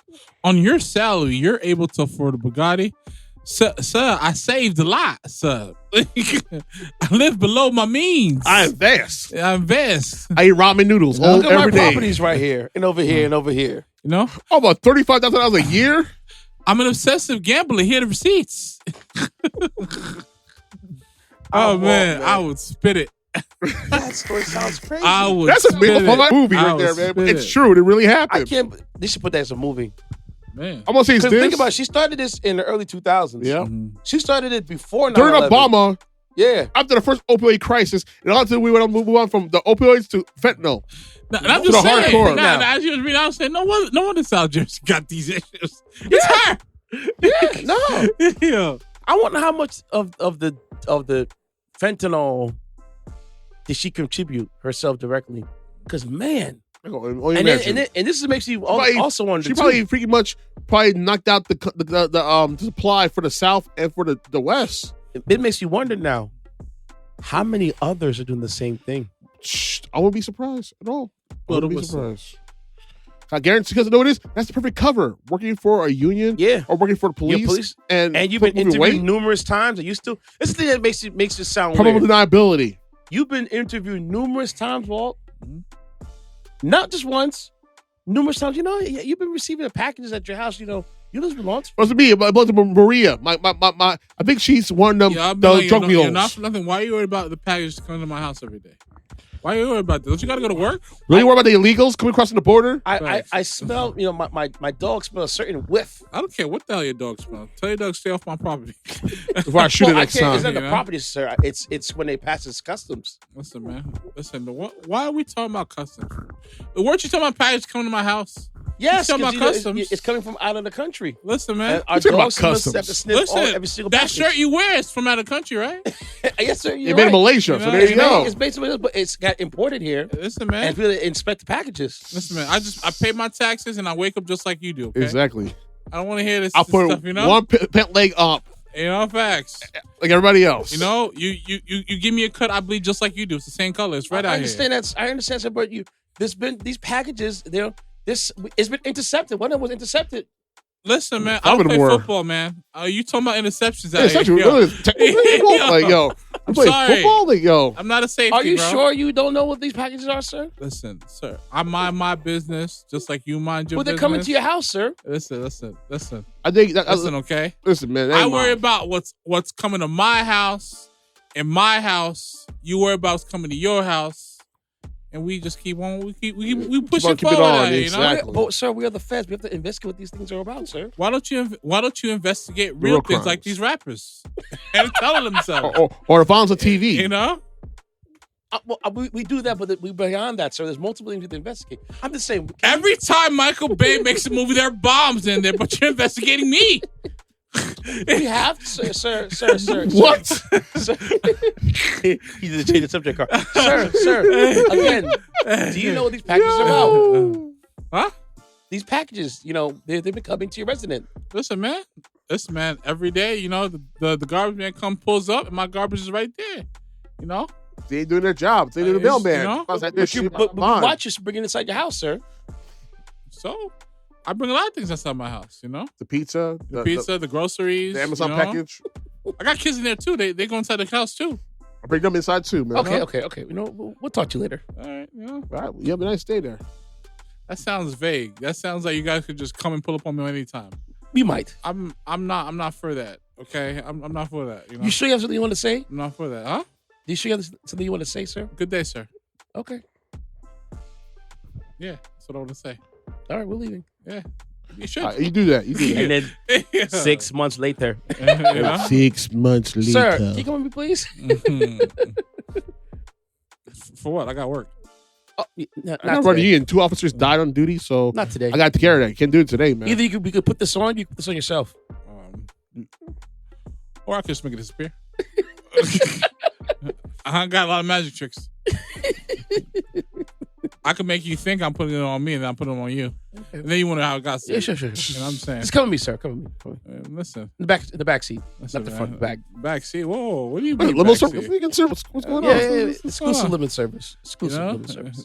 Oh, I know limit service comes with sirens. Man. I'm just thinking how they going to put 60 up. That's crazy. Grandma making cookies and flipping fentanyl. Ain't that about Ain't that about a mug, boy? Listen, man. And Martha still can tough it out, so can she. Okay? We don't know yet. You know? Because this has been going for 20 years. No, almost 10 years. 10 years for this whole thing? Yep, since 2015. Mm-hmm. So 10 years. So almost 10 years. You've been part of the police force since 2003. She could put her pretty little hand on someone's pocket. Marla, what you been doing, baby? Why? Listen, man. Take a pretty little hand, you know, on someone else's pocket real quick. You know? you go. There you go. That real orange and new black lifestyle. Well, it depends what kind of penitentiary she's going to. She's going to federal time, so. Club Fed? Yeah, so she might go to federal camp. Say she might do federal camp. 20 years. I was hearing about federal camp. If I wouldn't mind going to that. I don't go to federal penitentiary. Right. So I heard with federal camp, because Mandisi was on Uncle's podcast. He was saying they'll go to like minimum risk offenders. Mm-hmm. That's the same kind of jail that your boy went to. The guy was trafficking children. Sicko mode. You know what I'm talking about. Jeffrey Epstein. Yeah. So he was saying that he can go out whenever he wants per day. Yeah. And you have to be back in the camp. Yeah. By a certain time. So if I'm gonna go in federal time, I'll do federal camp. Yeah, I'm with that. I don't mind going outside a couple hours a day. Make sure I'm back by a certain time. Having conjugal visits, getting cable TV, all that. I'm Walt, baby. Give me a story, baby. Okay. Dun, dun, dun, dun, dun. More corporate America BS, guys. Ugh. Corporate America. WWE is combining with UFC to form a new company. He's up. Worldwide Wrestling Entertainment is merging with Ceddy, Endeavor fix Group. your face. Worldwide Wrestling Entertainment is merging with Endeavor Group, the parent company of competitor UFC, to form a new publicly traded company. Yes. The deal values the newly combined company at over $21 billion. 21. Can you do something for me? UFC is worth $12.1 Can't write better stories though, right? UFC is worth $12.1 billion and WWE is valued at $9.3 billion. Look at that. Endeavor shareholders will own 15% of the newly combined company, while WWE shareholders are getting 49%. So the shares are they getting dissolved? No, they're like, the former. No, I'm saying though, because usually when the company takes over, you get bought out. And either what happens is that if you own shares in that company, they'll give you the newer shares later. So that's a valid question. No, I'm telling you that's what happened. Oh no. So the share, so that's what normally happens. So basically, the shares gonna get bought out 50%. That's not bad. If you own some stock in WWE right now, you're eating lovely. They're looking good right now. Yeah. Damn, I wonder if I should buy some shares right now. Keep talking. This is a rare opportunity to create a global live sports and entertainment pure play built for where the industry is headed, said Ariel Emanuel, CEO of Endeavor, in a statement. Emanuel, a Hollywood powerhouse agent, will be the CEO of the new company and retain his chief executive title at the agency. Vince McMahon will retain his current WWE title of executive chairman at the new company, which doesn't yet have name. He said in a statement that the new company will be well positioned to maximize the value of our combined media rights. He also said, "Stop signing." He also said the new company could expand by pursuing other mergers and acquisitions to quote, further bolster our strong stable of brands. WWE shares fell nearly 10% in early trading, and Endeavor slumped about 2%. So WWE right now is worth $100 per share as we speak.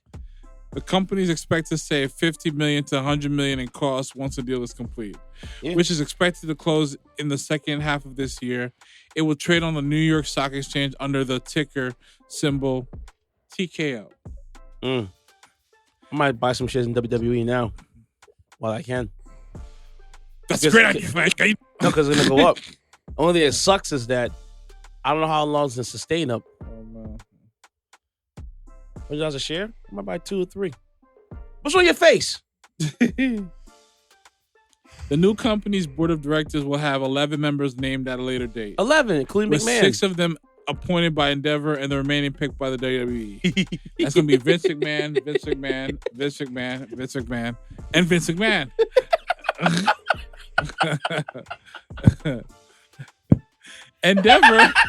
Endeavor, which owns Hollywood's biggest talent agency, William Morris Endeavor, became the outright owner of the UFC in 2021.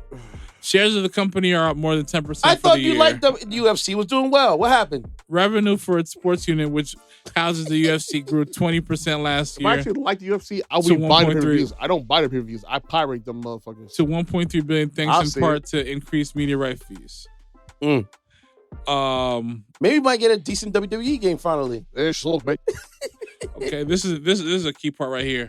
Araki entered WWE's independence. Monday's deal marks the end of WWE as a family-owned business. Vince McMahon bought the company from his father in the early 1980s and transformed it into an entertainment empire with several weekly live events. In 2021, the company struck a deal with NBC Universal streaming service Peacock for reported $1 billion to air many of its shows. Which means, but unfortunately though, a lot of shows have been banned from air on the Peacock network. So a lot of people don't know that. It's not clean enough, huh? A lot of ECW shows got pulled from Peacock. It's a question now. This has me confused. If Peacock is streaming the WWE events, yeah, but Fox is showcasing Raw and SmackDown. Or only SmackDown. SmackDown. And USA is doing Raw. How does that work with... Well, UFC is owned by NBC Universal. Okay. So they're under the same umbrella. But Fox isn't. No. Fox has SmackDown and has the main event. The Saturday Night Main Event, whatever they call it? Yeah, main event, which is just the main event. And then what about NXT? That's on USA, right? That's USA as well.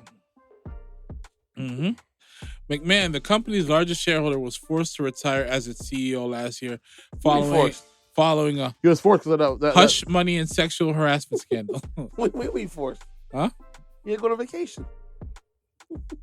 Maybe just word choices, I guess. Yeah, me too.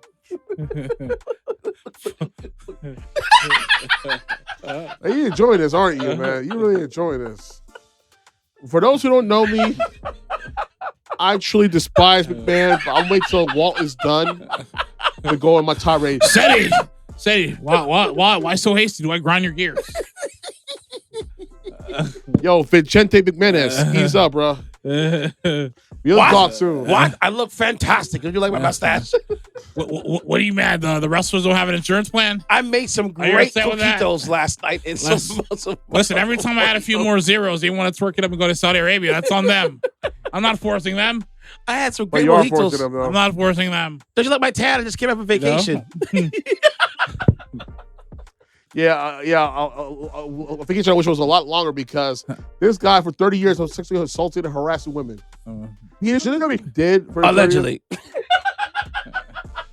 So you know, I gave them a few incentive touches. So what? I can't wait y'all for this the worst, bro. man. This fans will be so good. Following his departure, WWE disclosed multiple expenses that Vince McMahon hadn't previously reported. Jesus Christ. Dan, what's the insider? Oh my God. Yes. Oh my God. Yes. Robin? Following his departure, WWE disclosed multiple expenses that Vince McMahon hadn't previously. Yes, that's why you got in trouble. Hadn't previously reported. Because he took company money to pay things off. Guess how much that totaled to?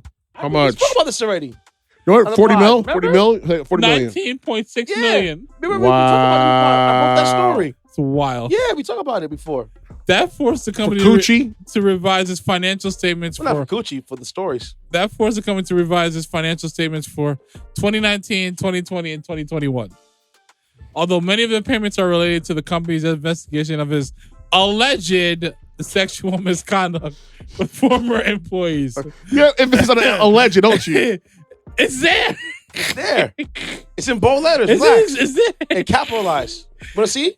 Vince McMahon reportedly made undisclosed payments of $5 million to former President Donald Trump's charity, the Donald J. Trump Foundation, in 2007, 2009, according to the Wall Street Journal. We had a hair match. You forgot? I lost. I had to get my hair cut. The Journal reported in July 2022 that McMahon paid more than $12 million to 4 women to cover up allegations, quote, allegations of sexual misconduct and infidelity. He returned in January as a board member and said he was exploring strategic alternatives for its shareholders, including a sale. The WWE made more than $1.29 billion in revenue in 2022, and its shares up more than 30% for the year. Appearing in a pre-recorded interview on CNBC, together, Emmanuel said he and McMahon have a several decade-long friendship that will make their partnership a success, and defended keeping the embattled WWE leader. Oh my God, yes. Emmanuel, when asked if he wanted McMahon, called him a quote, a visionary. Said he had enough. You want to speak? McMahon said he didn't need much convincing to say, I love what I do. I love the building of WWE. All of my life, it's my passion. To have an opportunity like this, can't be better than that. The genetic jackhammer. You know? CNN Business by Jordan Valinsky of CNN.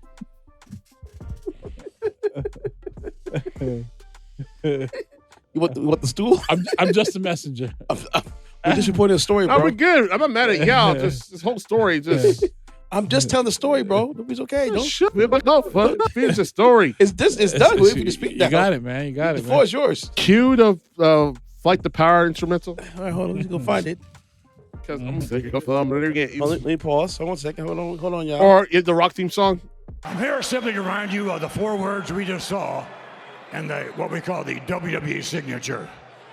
Those 4 words are then, now, forever, and the most important word is together. Here's my rant. All right, I'm going to get back to Razor Ramon days. Hey, man. Listen, Chico. It's your man, Razor. And I don't like this plan at all, man. I don't like this whole endeavor thing. I don't. Because this is some special. And I'll tell you why. And I'll break it down for you. Here's what happened. The whole sexual allegations happened. He paid money to the whole hush money for these girls. And unfortunately, he was forced out of power because of that. Yeah. Because he was under investigation by the SEC. Yep. And from that point forward, Triple H was running the show. Head of creative, with his wife running the show, the WWE. And for 9 months, I was watching WWE religiously. I was watching SmackDown. I was watching Raw. I was watching NXT. I was watching even on Hulu. I was on Hulu? Yeah, it's on Hulu. Okay. I was watching everything. For the 9 months straight, it was some of the best stories, some of the best wrestling you've ever seen in the WWE ring, bar none. And unfortunately, the contracts were about to renew, right? And because of that, of all the shares that McMahon has, he said no new TV contract will go through or no new sale will go through until I get my say-so, until I approve it. So McMahon pulled the power move. Pretty much. He has all the shares, and he rehired 2 people that will vote for him alongside with him. Yeah, he has majority shares, and hired 2 people to work alongside with them to make sure that's why Stephanie stepped down. Yep. And that's why a lot of people stepped down. Because those people who turn on him for the fact that he did what he did, and let's give 100, it's an open secret. He'd been doing a lot of ish with these women wrestlers and referees, and they wanted to sue him, and they got hush money and whatnot. And you figure out why you don't see Linda McMahon anymore? She divorced the dude. I remember that, yeah. Remember, this man helped her get into the White House with Trump because they're buddies. Whatever his connection with Trump, she wouldn't be in a position where she was during the Trump administration. Let's give 100. But because of all the infidelities that happened throughout his decades of running the WWE, it finally happened. She finally divorced him. She has her position of power already. She's good. She has political clout now. She doesn't need her husband anymore, right? You know, so now with this whole situation played out, he sold his company on purpose to regain power in his own WWE.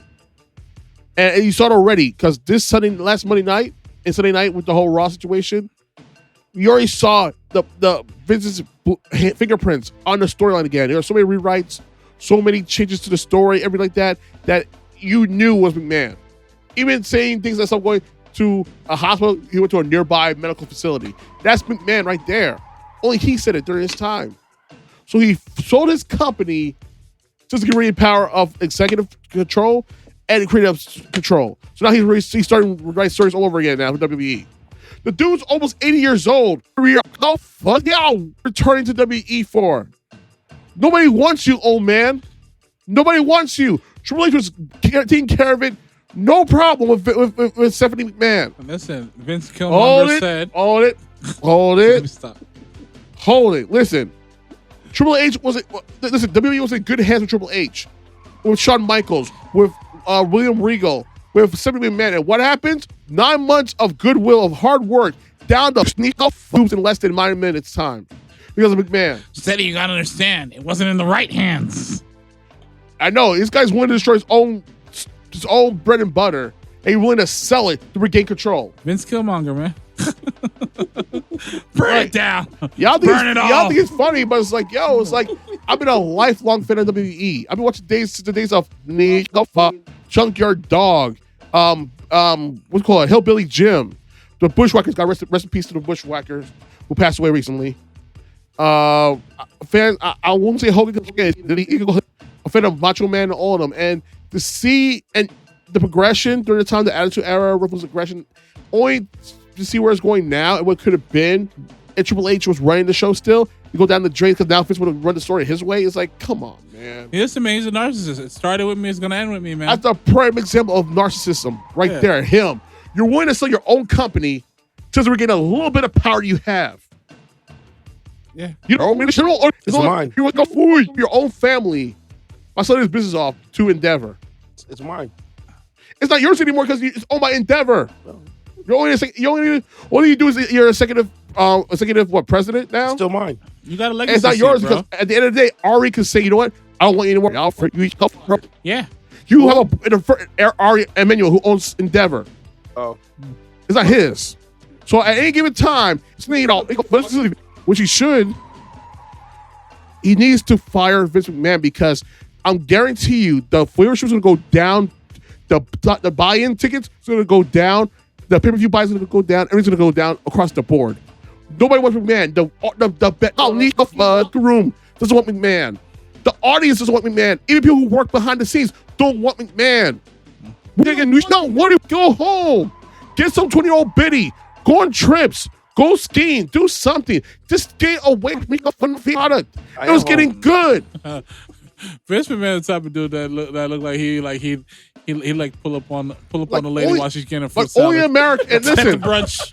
And we didn't even touch the full details of what happened during his 30 years of the sexual assault and harassment. All of them. There's some stuff that haven't been uncovered yet. We spoke about it in the podcast. No, but there's still more that haven't been touched yet. You know what I mean? Like, so we just barely expected this service. Will beat us to the punch. I'm sure.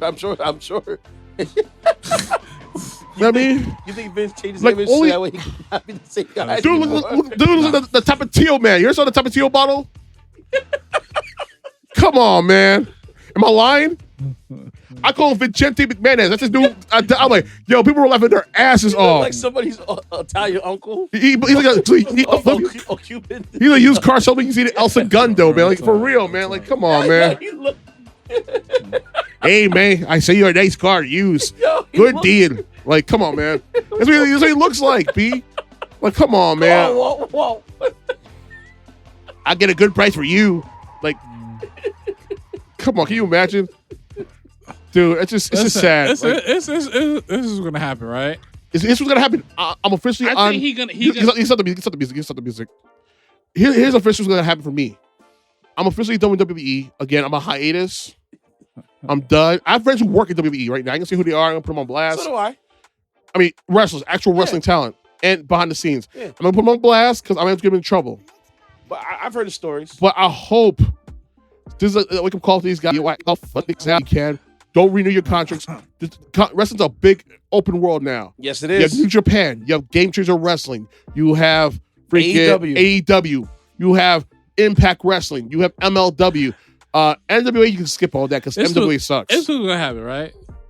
The owner, Errol Endeavor, he gonna learn. He's gonna suck up all the sauce from Vince, all the things that worked, all the things that didn't work, and then after that, fire him. One night, him and Vince about to go out. He gonna pull and go to the crib. Be like, yo, TMZ. We're gonna put him on blast, turn him all the way up, and get up and out of there. To have two of the biggest assholes in the industry working together under your watch, yo, it ain't gonna end well. Yeah. Somebody's gonna get fired. One of them's gonna get fired. It's gonna be Dana or it's gonna be Vince. My money's gonna be on Vince. You get fired first. Shoot. I just want listen, you're on borrowed time. Enjoy what life you have left. Go on trips. No. I gotta be back behind scenes, man. Right, I gotta watch my wrestlers. But it's not yours anymore. It's not yours. Endeavor own. You don't own, but it's not the balls you have that's left. I'd be like, Vince, that story's cool. Remember, the story didn't go through. But we're not. I'm not putting that through. It didn't go through yet. Once the sale's complete, then you know. It's gonna be complete. What do you think? The SEC's gonna stop them? I don't know. I doubt it. Because it's gonna be the own separate company, TKO. Yeah. Therefore, it's not an actual merger that's gonna be under scrutiny of the SEC. No. So it's gonna go through. It's gonna be liquidate. They're gonna liquidate WWE and make TKO. Yep. Just like they did Warner Brothers Discovery. Yep. You're gonna see JR's country as somebody. Vince, you're not my boss no more. He's the AEW now. You know that, right? Yeah. Well, yeah, that's right. I forgot about that. But it's just a matter of time because this is gonna happen. Wrestlers are gonna leave. See what happens again. Because look at Sasha Banks. She's gone. She's driving into Japan. Yeah. And Bailey has something in cryptic already because now, Twitter, she's like, yo, some love stories is end. So I mean, that's telling you right there, the writing's on the wall. She's going to leave WWE as well. Trinity Fatu, what's her name? Jay Uso's wife, left. She's going to sign up somewhere right now. Watch. It's just a matter of time. She's out of contract. She's not under the 9-day. She's a free bird. Dude, it needs some of your biggest women wrestlers. You had and they left, and I can't blame them. Tony Storm did the same thing. Sometimes you gotta learn to keep your hands to yourself. But if Vince doesn't do that, man, all these women don't like her. They don't. Mr. Touchy Feely, huh? Touch. I think it's funny. You go find somebody at all. No, it's not. It's not. I'm not laughing at this shit. I'm hard. Man, but you know. Like, only in America can you be accused of sexual harassment and assault and not only fail upwards, but now fail upwards to the point that you can sell your company and still have power. Can you imagine this? Only in America a white person can do that, man. It blows my Give me your PS5. There you go. I'm telling you, man. He sell wasn't feeling, back to you. He wasn't feeling all that great work Triple H was doing. Not only sell it back to you, but he'll come around to play it. Yeah. I'd always tell my boy Louis P. Shout out to Louis P. Who's also a fan of wrestling and follow all the storylines and stuff like that. I always tell him, I was like, yo, why can't Vince let Triple H be great? He doesn't want to. He doesn't want to let it be great. He doesn't want Triple H to be great. Develop the rest. See, the wrestling was developed. It's the storylines and the character building that lasts. Yes. And stuff like that. And Triple H fixed that problem. Mm-hmm. Yeah. And then Vince said, whoa, too much progress. You think Cody leaves again? Honestly, I think it's going to happen. I thought he should have won the title. Because the bullshit's starting to happen already. I thought he should have won that title already. And now Vince running control again of the creative, it's just a matter of time. And already, guess who's already back into that whole mix? Brock Lesnar. Yep, already. Yeah. Not even barely a day after WrestleMania, back in the mix. Here's Brock Lesnar beating up on Cody Rhodes. Shocker, I know. I love my big wrestlers. That blitz, get awesome. Almost. How did that match go? He actually had a decent match, truth be told. For a guy who barely have any wrestling experience, he had a decent match. Who won, Lesnar or him? Lesnar. He had to will himself to victory, or he slept him over the place? Slept him over the place. I'm tired of seeing that damn thing out. Dude, listen, you want him to be great because he has a bigger move set, but WWE will not let you do certain moves. There's a risk of injury, all that stuff. That's why I watch AEW. So AEW smashing him out the house. Yep. Mm-hmm. And there's a smaller. Speaking of which, this is why you can't compare sports entertainment to wrestling. No, you can't. You saw AEW's new game? Why? What happened? I didn't see the new preview yet. Guess who's on the cover? It's not CM Punk anymore. He was there. Not anymore. Oh, they took him off finally? Okay. He was on the cover. I was like, didn't he get fired? Yeah, he got fired. He's his own worst enemy in wrestling. Yep, indeed. All right, moving on. That's what I'm trying to say. I am the genetic jackhammer. Together. Stand back. Wait, how'd it go again? Forever. Together. Now. Together. Forever, right? Yeah. I ain't going nowhere. So he dies. Nowhere. I'm sorry, guys. Things will never be better until the man dies. By the time he dies, we're most of will be 50 years old. All right. Well, moving on to another story. I'm sorry. That's the only thing to get away. He dies. You know, here on the Record Podcast, you know, since we haven't seen Ceddy said in a long time. Go ahead. We like to get, you know, we like to get him active. You know what I'm saying? You know what I'm saying? You already did already with that fucking Vince McMahon story. Go ahead. So I'm gonna take you to a story. This is called the Daniel Perry and Gregg Abbott connection. Come on, man. Can someone give me a round of applause? Thank you. I appreciate you. Man, I'm gonna have a smoke in this episode, man. All right. That's why, man. All right, so all right. So this is a story about Daniel Perry and why this is a connection to Gregg Abbott, who is the Texas governor. You right, Walt? Okay. So Daniel Perry, he's a former Army sergeant, 33 years old, Austin, Texas, was recently found guilty of killing a BLM protester, Garrett Foster, in July of 2020. In 2021, Perry was indicted for murder, aggravated assault, and deadly conduct charges for shooting Foster during the BLM July 2020 protests in downtown Austin, Texas. Now, Perry was not found guilty of aggravated assault with a deadly weapon, but the other charges have stuck with him. So here's how it went, right? Foster was attending the protest on July 25th, while Perry, who at the time was working for Uber, stopped his car during the protest while they were marching, honked at the protesters, even driving his vehicle into the crowd of the protesters at a point in time. That is sick. Foster, who's the victim, was a 28-year-old Air Force vet. He was also carrying during the protests. He was carrying an AK-47. Now, here's the thing. Remember, it's open carry and permitless too, right? Yeah. In Texas, so it's legal. If your gun is registered under your name in certain states, you can carry it outside. So imagine during the BLM protester, Foster, who's walking with the protesters, carrying his assault rifle on him. For protection. Because you don't stand your ground state. Yeah. So apparently a scuffle broke out between the two men, which ended with Foster dying. Perry claimed self-defense because he believes that Foster pointed his weapon at him. But it was Perry who fled the scene of the crime and phoned the police afterwards of the incident. Both Perry and Foster are white males. Now, what makes the case intriguing is the case sparked Texas stand your ground laws, which allows people to use deadly force against someone else if they feel that they are in danger. It, however, prohibits a person or persons from using self-defense if they are the ones deeming the fit, provoking the situation, a threat from somebody else. So remember earlier what you said about, who'd you vote for? And you had your hand on the trigger? Hey, boy. Who you voted for? Now you're egging me on. Yeah. And if I start arguing with you and you shoot me, you can't save stand your ground because you egg me on. True. Now, if I beat you over the head, fair. Do what you got to do. That's fair. But if you're the one who's been the aggressor, it's all what you can prove in court. You know what I'm saying?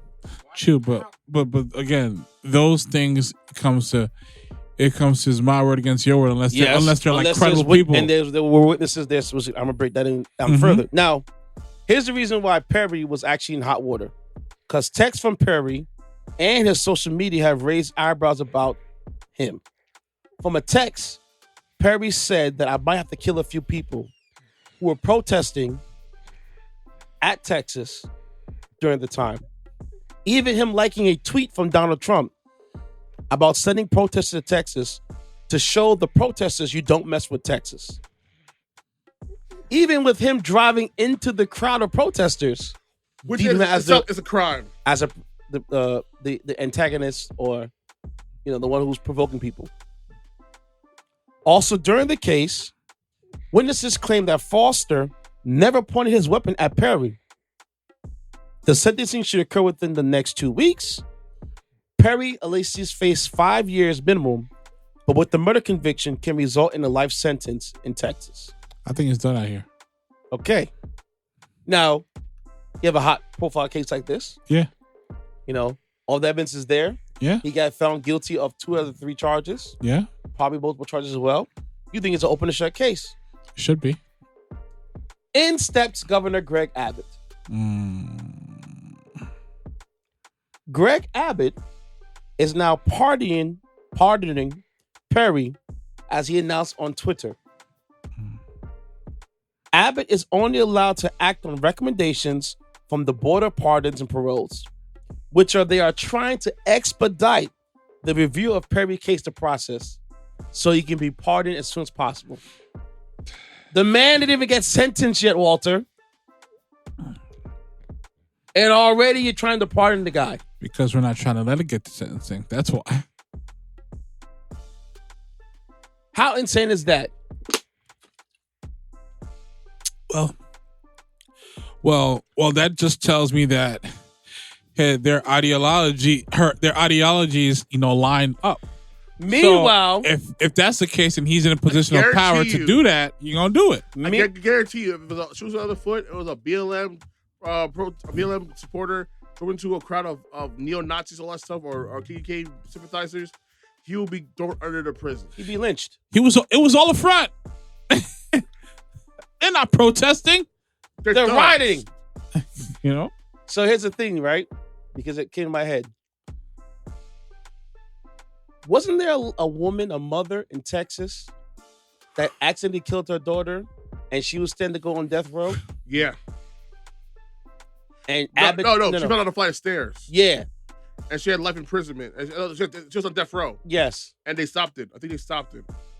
And Abbott could have pardoned her. He didn't pardon her? Nope. Of course not. He deserved to be in a wheelchair, you bitch. I get him started again. Like, I shouldn't be saying this to everybody. I'm sorry, God. I know it's Easter Sunday. I'm sorry. It was Easter Sunday. They're ugly. He's ugly as hell. To do the most wicked things, you deserve them with the worst. And I say you deserve to be in that wheelchair. I'm glad you got in an accident, motherfucker. How did he get in there, by the way? Who? Abbott. As governor? No, how did he get in the wheelchair? Because he got in an accident, I think. Recently or years back. He had broken ribs, so like he had to put a rod in his spine. All that stuff. It was a mess. Damn. So when I heard the story, I was like, man, dog. For real. I'll call you Willie Abbott for a reason, fucker. Man. Like you're crazy. So no reason why you are defending this guy and trying to get off part of him because the fact that he's against BLM is nothing else. Period. I guarantee that. I put money on that shit. You know what I mean? Like, I guarantee you the shoes are on the foot. You wouldn't even do this. You want him to get life. As this guy should be getting right now. Because you did all that. You use your car as a weapon to run through people, only to get your gun and kill somebody. You had intent to bring up that entire movement, the protests. Yeah, evil intentions. You want to get a pardon for that shit? Right here, that tough, man. And you wonder why these people say white people are wicked, because you are wicked. You've been doing the worst, and it's like not all white people, not all you at all. I'm not saying all white people, but it's just that, y'all need to see what together for real, because it's like this guy was an army kid. Yes, and yet you did all Perry. of this. So Perry was in the Army, and Foster was in the Air Force. 2 guys who served the military, and you're pardoning one of them. It's crazy. You kill one, killed the other, and now he's getting a pardon. Yep. Well, hopefully the board of sentencing won't overturn that. And like, no, he killed somebody. He had intent. It depends. I just see you ground one. All he did that for. You know the intention is what it was. He wanted to disrupt the protest. Yep. And to do damage. So cut it out. It's not because he was defending himself. Fuck out of here. Now, know that. The Travis County District Attorney, Jose Garza, whose office prosecutes the case, didn't have any response, but he is the one who's been very he's above the people, Mr. Garza, and he's advocating for police accountability. Now, like I said, he was with his wife. And his wife was a quadriplegic too. So imagine him walking in the street with his wife, who's in a wheelchair. This guy comes over, start barreling down the crowd, and force her to defend his wife.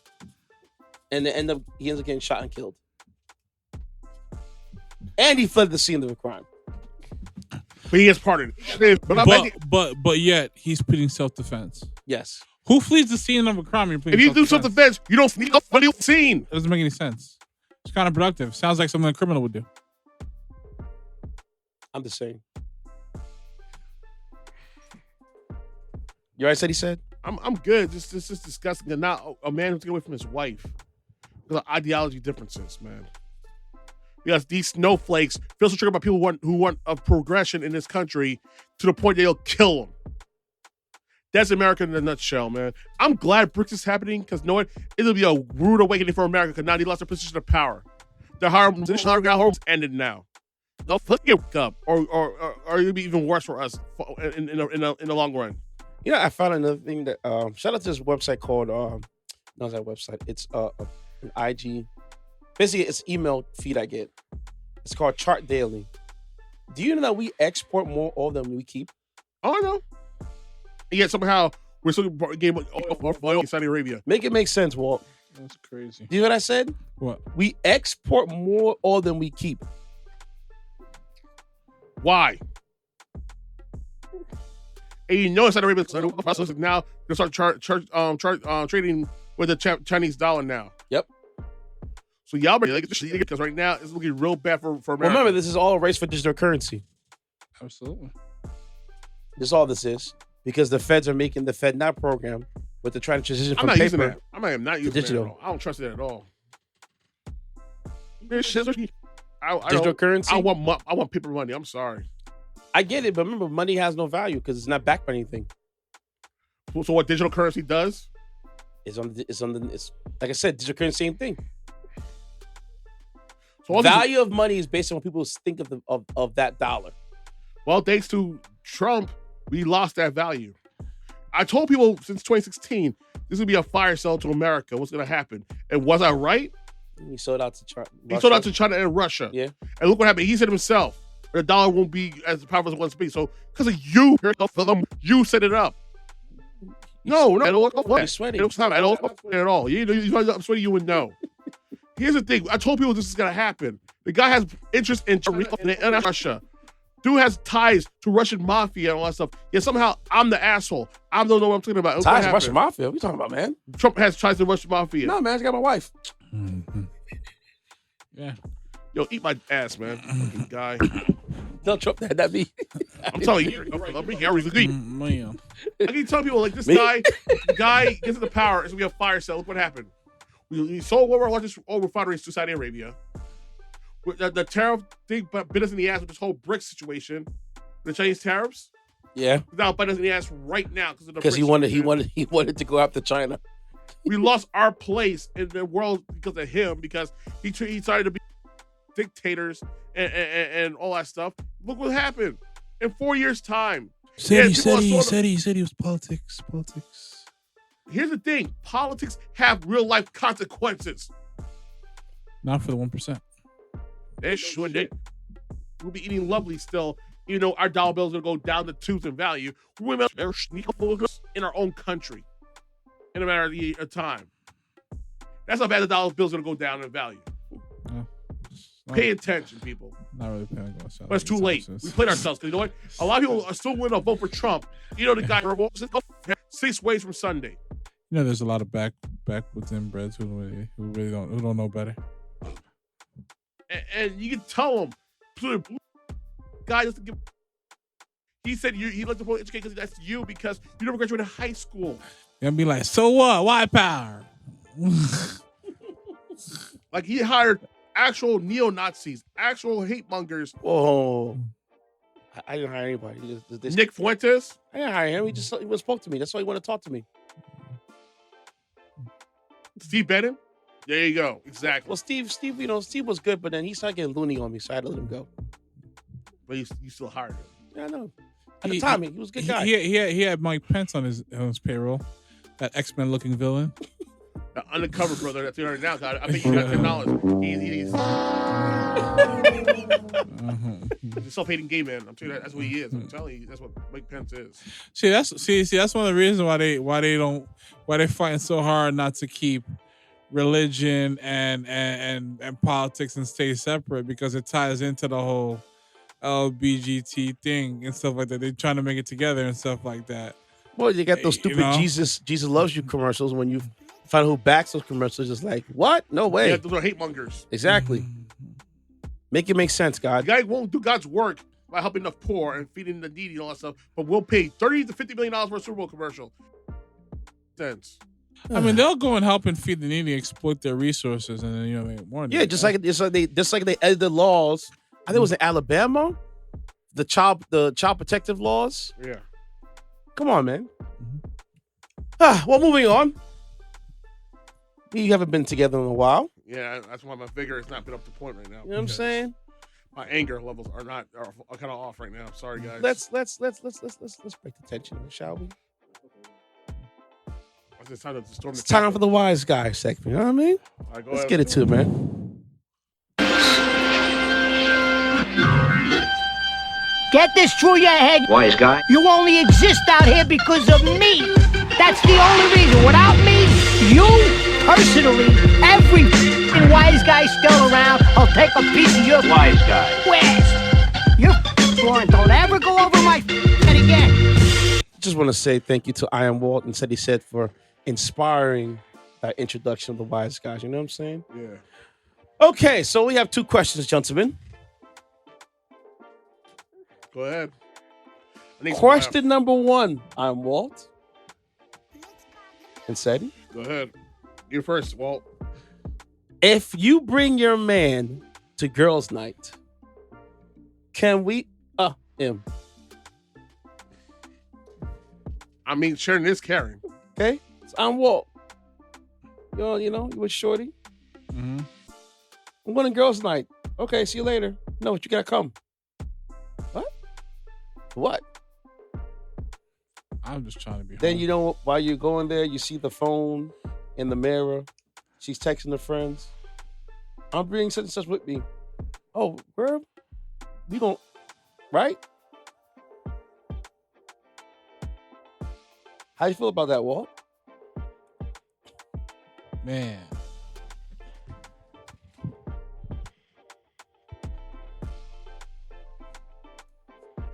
Okay. All right. Now, I got my rebuttals ready for you. Either situation you want to go with that one with this question.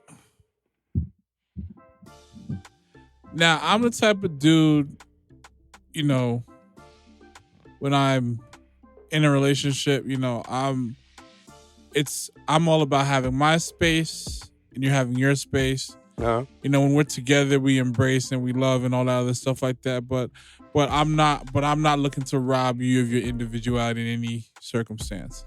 So it's normal for guys to do their thing with their fellas, and then women do their thing with their girlfriends and whatever and stuff like that. But if she wants to include me in these scenarios, I'm trying to be on my best behavior and stuff like that.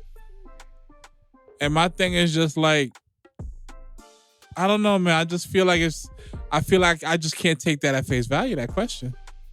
I feel like I'm going to start something that's going to end bad. So you're not going? No, I'm not going. I'm cool. Man, I thought you'd look the opposite way. I'm cool. Because I know how you are. I thought about it, but You've always said this podcast, I don't share. I don't. If I'm into you exclusive out here, I'm not looking to share. I'm not looking to be in the open. And if you know what it is and I know what it is, we're not doing none of that. Now, if you ever change the script, I'll show you what the exit is. So, Mitch, question, right? Yeah. Let's see if they bring the girls' nights to the crib. Then I'll just I'll leave. I'll find something to do for a few hours. Oh, so you're leaving? Yeah, I'm leaving the house, bro. You're not staying? Nah, bro. If I'm staying, they're not gonna see me at all. I'll be in the room chilling, bro. Nah, they want to come up to the room. Nah, they're not coming to the room. They can come to the living room. That's inappropriate. What's wrong with you? Why can't they come to the bedroom? Nah. You know what? They want to watch TV with I'll you. probably just have a guy's room, just and I'll be all right. You locking the door? Yeah, of course. Okay. Be like, I need something. What do you need? I get it for you. You know?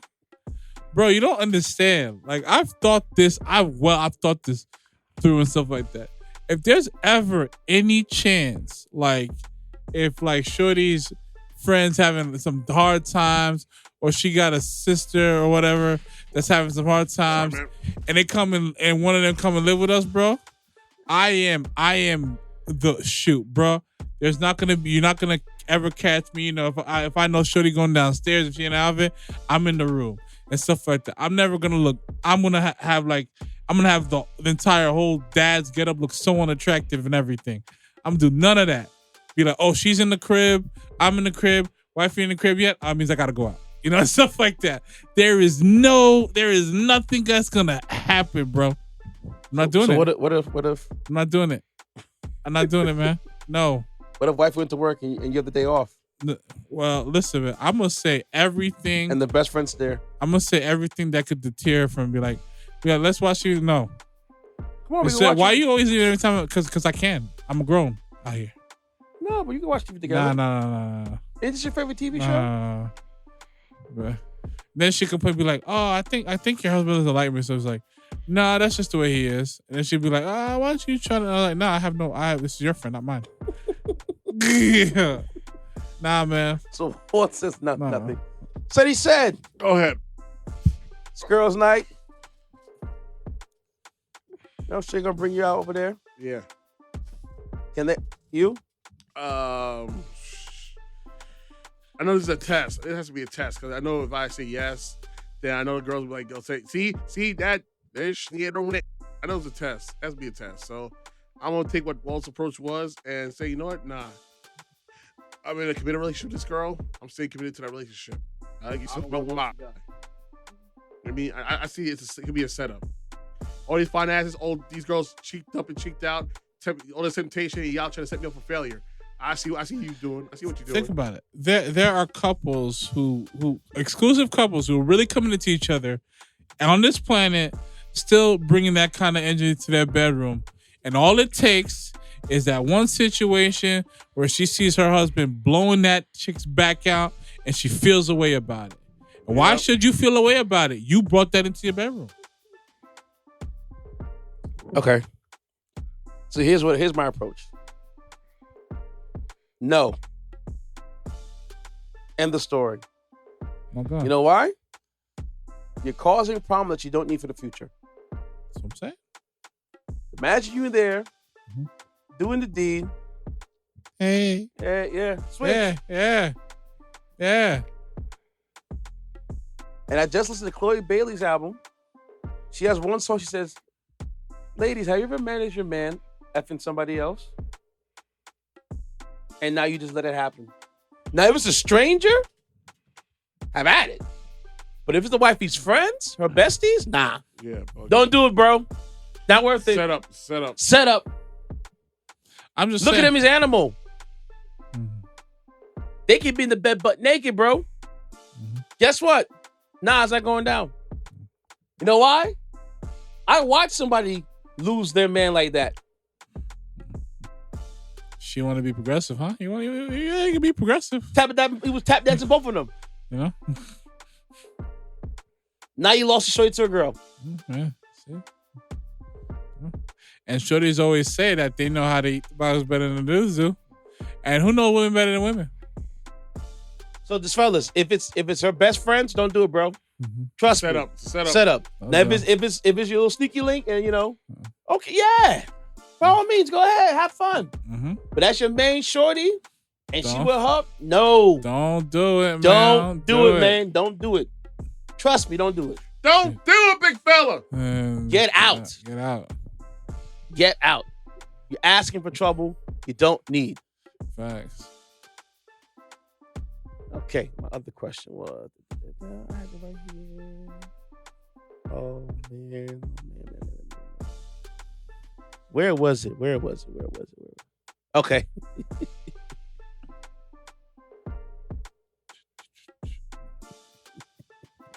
What question is this one? Huh? I know which one it is. I'm not into that question.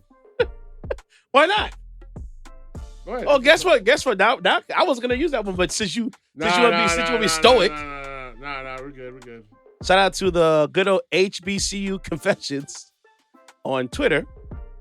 I like to be inspired by all, means. She responds. Parents, hide your kids, by the way, for this segment. Is it weird to eat my man's ass from time to time?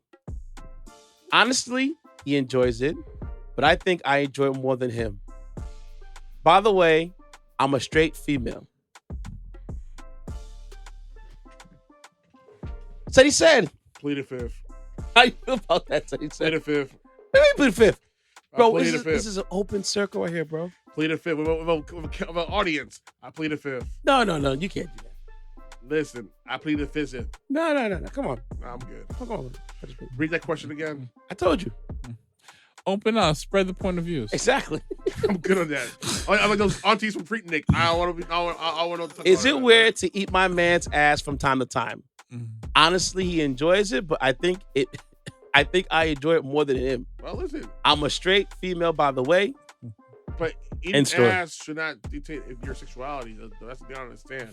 Oh, you done tiptoe in the water now, buddy boy. No. I got you. I got him here, Walt. If the girl did it, then if the girl did it, that is what it is. Hey, man, there's some females. I'm assuming it feels like, when you're taking a deuce and the water just jumps up. It's like you ever saw those Japanese toilets, the bidets.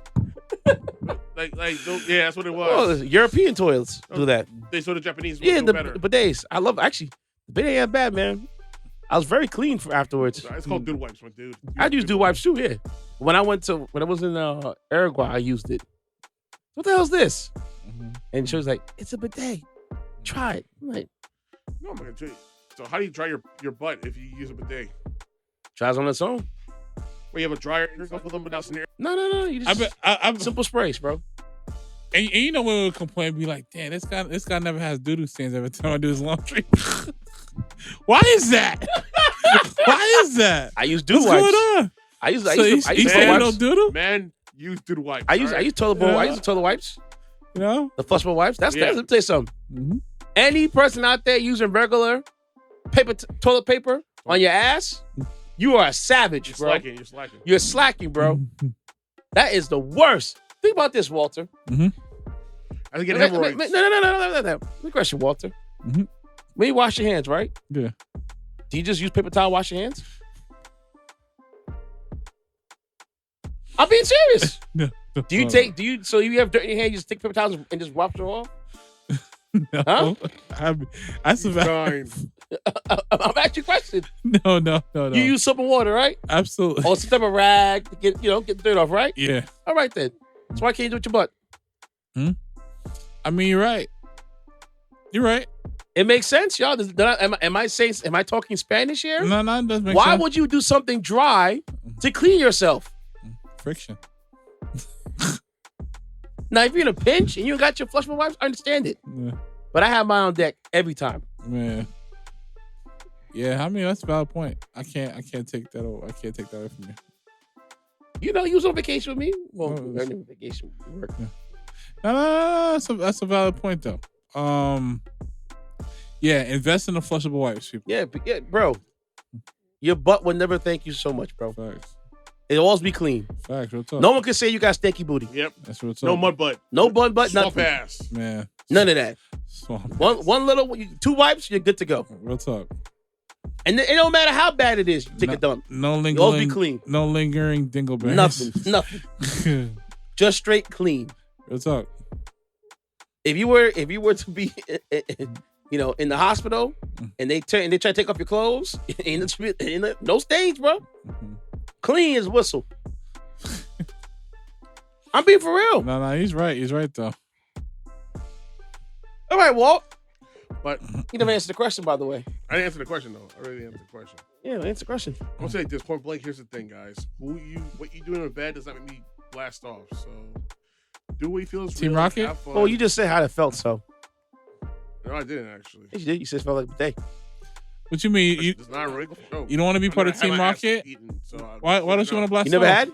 Never had. Me neither. Wait, what you got against Team Rocket? They like to blast off. What you mean? I'm saying.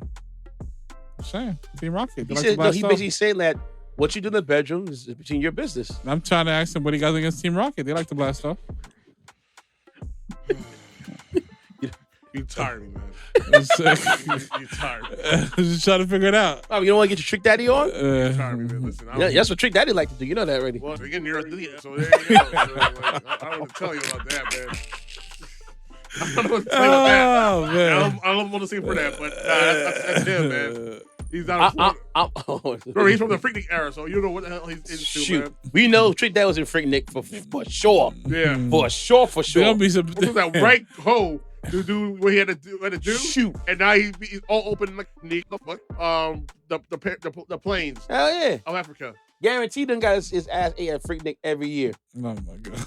Trick Daddy. That is just That's wild. he gave him the song "Take to the House." Yeah. Take it to the house. Oh, God. Take it to the house. Take it to the house. What's wrong, Walt? You don't like my drum bass? I wrote a song for him. bro. I wrote a song for him now. Yes, I did it. Oh god. When you hear that song, it's over for you. I'm just gonna pull it up right here. Walt, man, you gotta answer the question, bro. You go with it. He's asking, "You shit, man."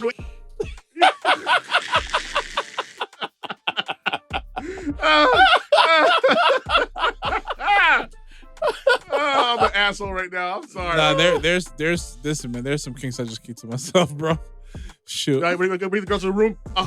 Okay. What's up? Shut up. Yeah. Shit. I'll be like, you signed this NDA right here. Exactly. Let me see if Before I have we go it. down and get that, I know what I like. Okay. What's up? Shut up. There you go. Sign that NDA. No facts. And now take to the house. This song right here? Hey, yo, Red, what's happening, Red? They're the representative like me. Who's sexy like me? One who make the hits like me. Girl, you don't know me. Who do the things that I do? Run through your whole little crew. Pay for it if I got to. I think to the house, man. Jesus. They were savages, people. We were sorry, man. My What was the other God. song you wanted again? Take to the house. That is wild. You don't have it. I'm disappointed in you. No, I should have it somewhere. Like, come on, man. Trick Daddy, like, come on. That's what we want the girls to do. Take to the house. Right here for you, but my boy. Oh my God. No. Here it comes. Get down. Yes, slip and slide records. Get down. Finna take it to the highs. Just get on. Take it to the neck. Me and my people across the world. This song goes out to all the boys. Oh, no, Step Team. Step Team part of this song. You want them girls to come and turn your body out. You better take it to the house. Come on. Take it to the house. Slip and slide getting loose. Laser slip and slide. There you go. Slip and slide. There you go. He told you the songs, man. He told you the song. Man. Oh, he's gonna kick my ass when we see him in the street. You be all right, Walt. So, Walt, man. Oh, shite. To each their own. When we answer the question, we say the question for you. To each their own. Okay. You know, if you like your girl's tongue in your butt and stuff like that, and she like putting her tongue in your butt and stuff like that, that's what she like to do. That's what she like to do, and stuff like that. But mind you, everybody on the internet got their 2 cents right underneath the comment section. All right, you gotta understand, you got these kinks. Whether she's still rocking with you or whether it goes bad and you on to the next one, she will blow your spot up. Be like, yeah, I don't care that you moved on. You know, she'll probably say things like, you know, your face was in her butt and stuff like that. You know, who you think taught him that? You know, facts, real talk. You know, and also the ladies that follow up these shorties. You know. If that shorty turned dude out like that, and you know he start telling you his kinks, don't judge him. Yeah, you better get with the program. I was about to say, remember that? You better get the program. You know, facts. Because I know a couple ladies that dudes like the butt play. You know, facts. And they said to me, my face, if any man asks for that, I'm gonna do it, and then that's I break up with them. That's crazy. Like that's not my thing. I said, I get it. That's crazy. That's crazy. For what? That's not The guys out here, see, and this is the thing. I got This him is the thing, started. gentlemen. I got him started. Good. This is the thing, gentlemen. You know, if you start pillow talking, or if your kinks go too far and stuff like that, they'll try to whip this nigga the shit out of you. And stuff like that. But you know, she get to chatting. You bring her to court. She don't want to do that. She don't want to do that. Well, we're gonna do that in the court. She don't man. do that, you know? We're gonna do that. What's up? NDA, baby. Like the worst case about that love country is gonna be made. That was almost 20 years ago. Yeah. Now you finished? Listen, man. Go ahead, Mr. Everybody Booty got their own kinks and stuff like that. So, what you guys do behind closed doors, as long as there ain't no, murder or anything like that, tease their own and stuff like that. I'm gonna say like a white man once said, You know? Plain and simple. For those if that's what you think, if you get off on that, if you're the receiver, or if you're the giver, more power to you. So she wants to bend you over and do the rusty trombone. But here's the thing, though. Here's I want to see your web history. I mean, another thing is I know this has happened because she said she's really into it. That means if she's really into it, I'd say at some point he knocked the fart out of there while she was doing it. Had to have happened. Had to have happened. I know he probably busted a nut. Listen, man, if she doing it like I think she doing it, he definitely ripped a few. She giving it a He filthy. definitely ripped a few right in her nostrils. She's giving a filthy. Right in her nostrils, like. You know what she said? She likes doing it. So he over there again, sloppy toppy. Then he cocks his leg up, boy. Oh man. So for him, he's like this. He's like, fortunate. You ate my bird. All up in that crack. Nah, you should play Woman's Work with him hitting that note.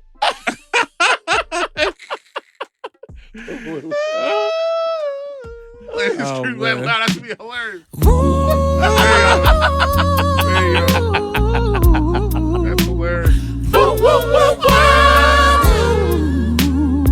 This man, baby girls what I like to do, Facts. She like to do it to me. What can I say? Yeah, it is what it is. Imagine the 360 motion. It's a wrap for him. Well, it is what now, it is. for me, never. I don't play along with that kind of game. Mm-hmm. It's not my thing. Listen, my black cherry is still virgin. So me too. I'm only time I'm gonna do that is when I go to the guy where I gotta check my colonoscopy. Which is gonna be. I'm gonna start this year, unfortunately. Jesus. I'm gonna start mine early because I'm supposedly there's a family history of colon cancer. So we gotta get an early jump on that for me. Dude, I have to do it this year. I really don't want to look forward to that. All right, bro. This is just air. No air, no air. I saw this episode of Letterkenny that had to deal with that situation. All guys turning 40 and they want to get their first first colonoscopy. And your kids gonna getting colonoscopy will turn them gay. Yeah, it does. That's just a fact of life. Colon cancer has taken out a lot of us in our community. Yep. Chadwick Boseman Tell me died how on. I'm supposed to breathe with no air. I hate that. Stop getting it. I'm gonna ruin George Park right now. You know, right? I feel like it. Because the day you go for your check, I'm gonna play this song. Just man, relax. I'm not that far behind. One step at a time, bro. Don't worry, you're next. Oh man. Are you right? You're right. You really need a shop vac for your ass, man. Keep messing with me, man. You know? Oh man. I'm tuning up the songs right now. And you hear the steps too. That's fire in the song. So, which question, right? You really put counts in the air tonight, I'm gonna whoop your ass. What's gonna go in that direction? Oh man. Oh yeah. God damn with my teeth. Where that?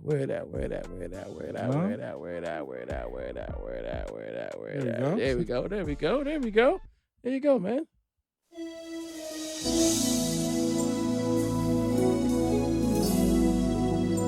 You should know what it is.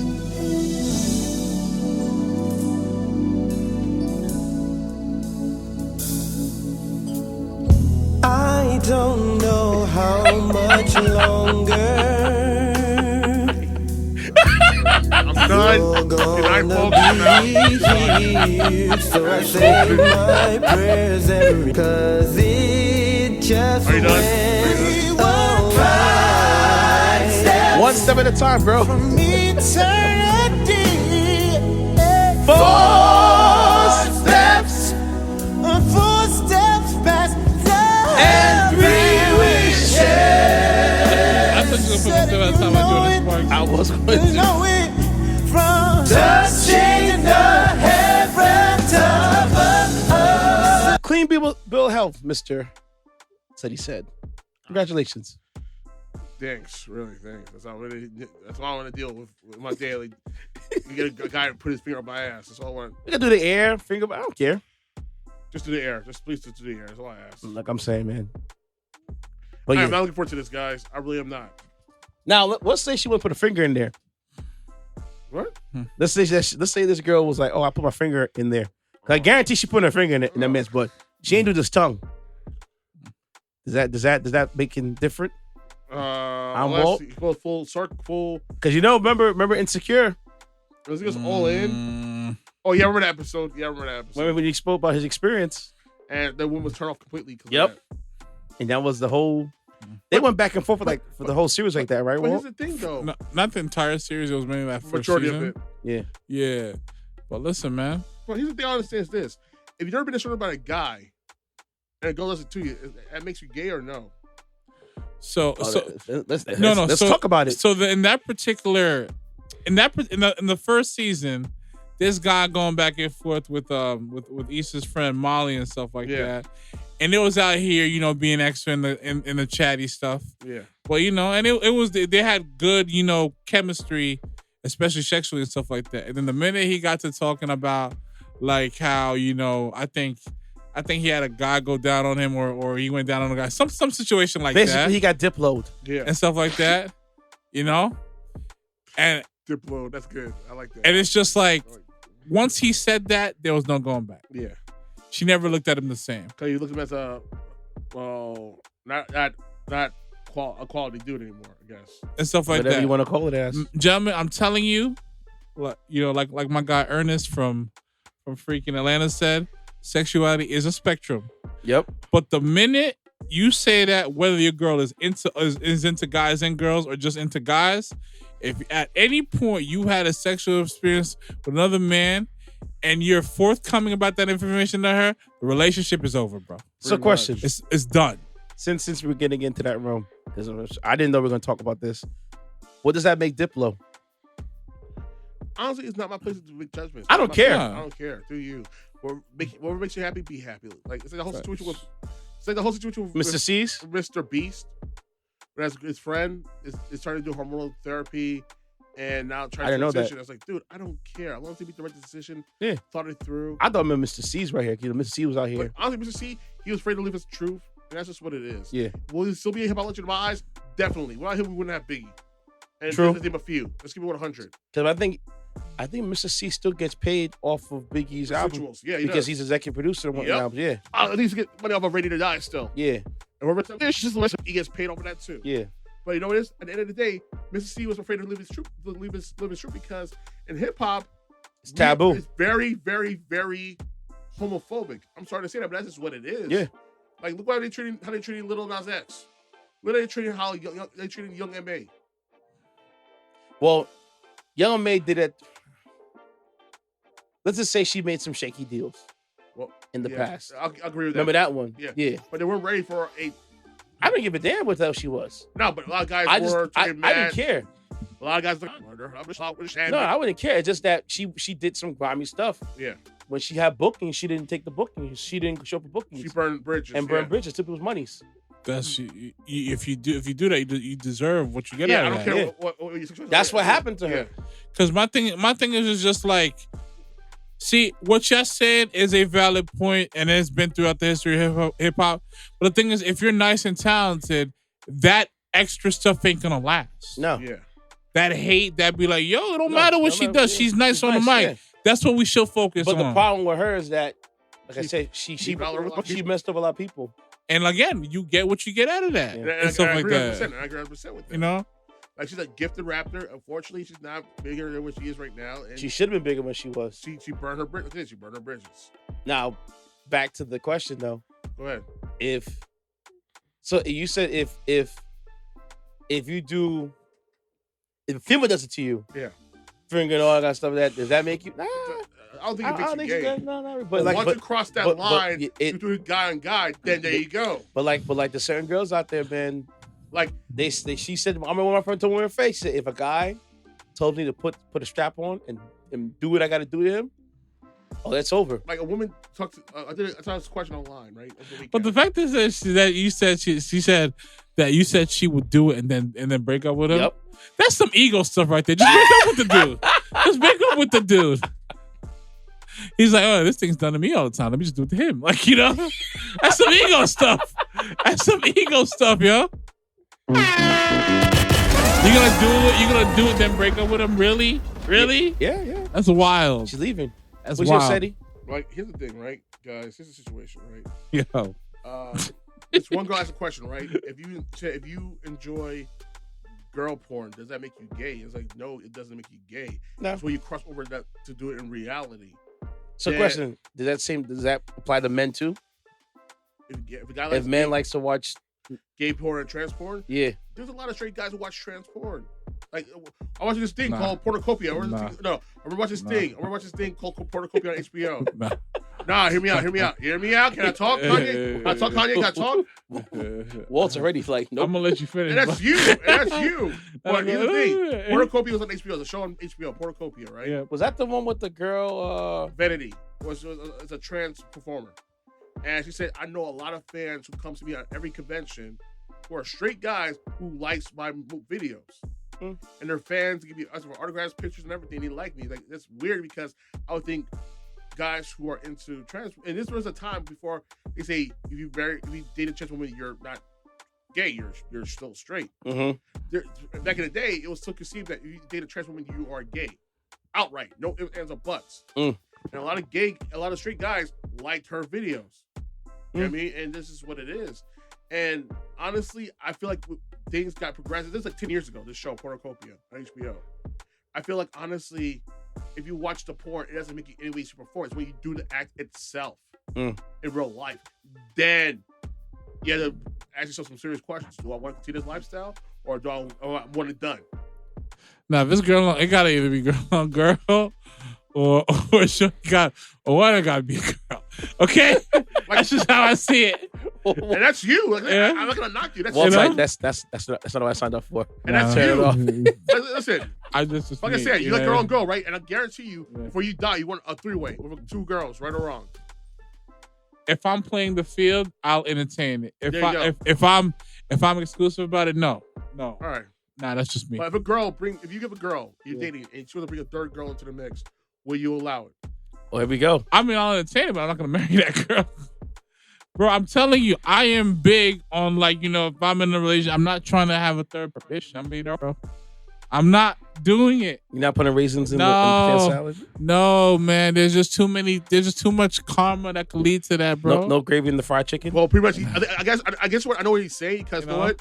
Once you have intercourse with that third girl, I guess the feelings might come of that situation, and your girl might find some either your girl or the girl might find something. Because I always tell men, be careful who you sleep with. You know what it is? You'll get attached, you get feelings. And men don't understand that. It's natural to do that, though. And that's on both sides. Yeah, no, it's on both sides, you know? But some guys don't understand the feeling like, oh, why is she so clean for bro? Think about the simplest analogy I could break it down to. And then when I said it clicks. We all go to doctors. Yep. We all get injections from our doctors. We all get shots, right? Yeah. So if you got a doctor who puts the needle in you nice and smooth and you don't feel a thing, it feels good. Yeah. Let's say go to a doctor and he's all wiggling around and trying to you can feel terrible. Yeah. So when you have sex with a female, it's good. It feels good like that. Mm-hmm. You're a good doctor. And if she really likes it, she'll come back for another visit. Exactly. But if you're a terrible doctor, no, it's over. When it's done. She added you in a group chat, dropping your stock, and you added it. That's why, like, you know. And think about with a female, it's inside. Yeah. Ours is out. Yep. Theirs is in. Mm-hmm. A little more personable right there, man. Yeah. Got the Addy belly. Yes. Jesus Christ. Like I said, guys, at the end of the day, you know this? At the end of the day, here's the guys. I'm not an expert, but I'm saying this point blank. Oh, man. Feelings do arise. Oh, man. It's just like that. You know what I mean? Like, Yep. And that's just how it is. Indeed it is. You may not like it. You may not see it from jump, but it's going to happen. One day, let's hang out, get some breakfast, let's go some brunch, let's go out, hang out together, all three of us, go to the club, and it just speedballs down. My thing is, this is why I gotta get these bad, dangerous, lustful habits out now.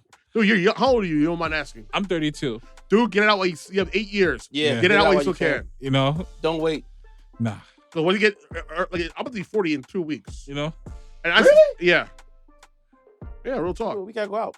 Well, we'll figure it out. But I've been 42. Listen, I've been having threesomes since college. I still want another threesome. Those are fun. Like, it's fun as hell. I'm not gonna tell myself, but those Dude, are fun. I had Man. kissing another girl, and she kissed me, and then kissed the other girl, and they kissed each other, and then You ever had the two on the same time? Like, oh my god. Dude, Anyways, Ceddy said, "Give me a handle, bro. Give me a handle, Ceddy bro." Rudy's POV on IG and Ceddy Rudy's 55. I'm on IG. I'm solely on IG right now. Fan base come back soon. You delete your fan base? I still have it. I haven't used it yet. I'm gonna go back on it full time soon. Yeah, me too. I'm Walt. I am _WAL 14's at the end for the IG. Twitter. Oh yeah. Noir Kaiser 45. Fan base? No, not on fan base. You gotta make one. Not on TikTok yet, guys. Sorry. I'm on TikTok. I'm on TikTok. DJ Intence on all social media platforms. DJ.Intence on TikTok. This is another pod episode. This was a long one, but you know. How many episodes are we right now? We're actually 103 now. God damn. And we had to do the redo for the 100th episode special. We'll make it to like what? No, we should do like when we get like 110, 1111. Triple ones. Figure it out. Right. Anyways, y'all, peace out. More chicken grease, all that good stuff. This last song right here. Shout out to my boy Keanu. It's called Truthfully. Keanu goes See you guys later. Peace out. I've been speeding, trying to find you, yeah. Now I'm right behind you, yeah. Going crazy, I don't wanna go there. I just need you right here next to me. It's too late, I can't change how you feel about me. In your water, I feel like I'm drowning. And if we being real, but it's time to let me tell you one thing. Baby, truthfully, I don't wanna lie to you, but it's still new to me. Everybody know I don't act like this usually. If we being honest, then baby, truthfully, I've been thinking about you and me. It's too late. The deed's already done. I'ma wait for you to come. New way. I'm like a foot in the shit. You know you're not the one. Tell me what you need. I'll spoil you. The choice is on you. You heard what they said about me. Everything is all true. Top down, your head blowing in the wind. Make me wanna go faster, yeah. I can read your mind, now you don't gotta pretend. It's a beautiful disaster, yeah. Be at the right place at the wrong time. You could be the one that I call mine. Now you got me in a fast lane, speed racing, doing 105. I've been speeding, trying to find you,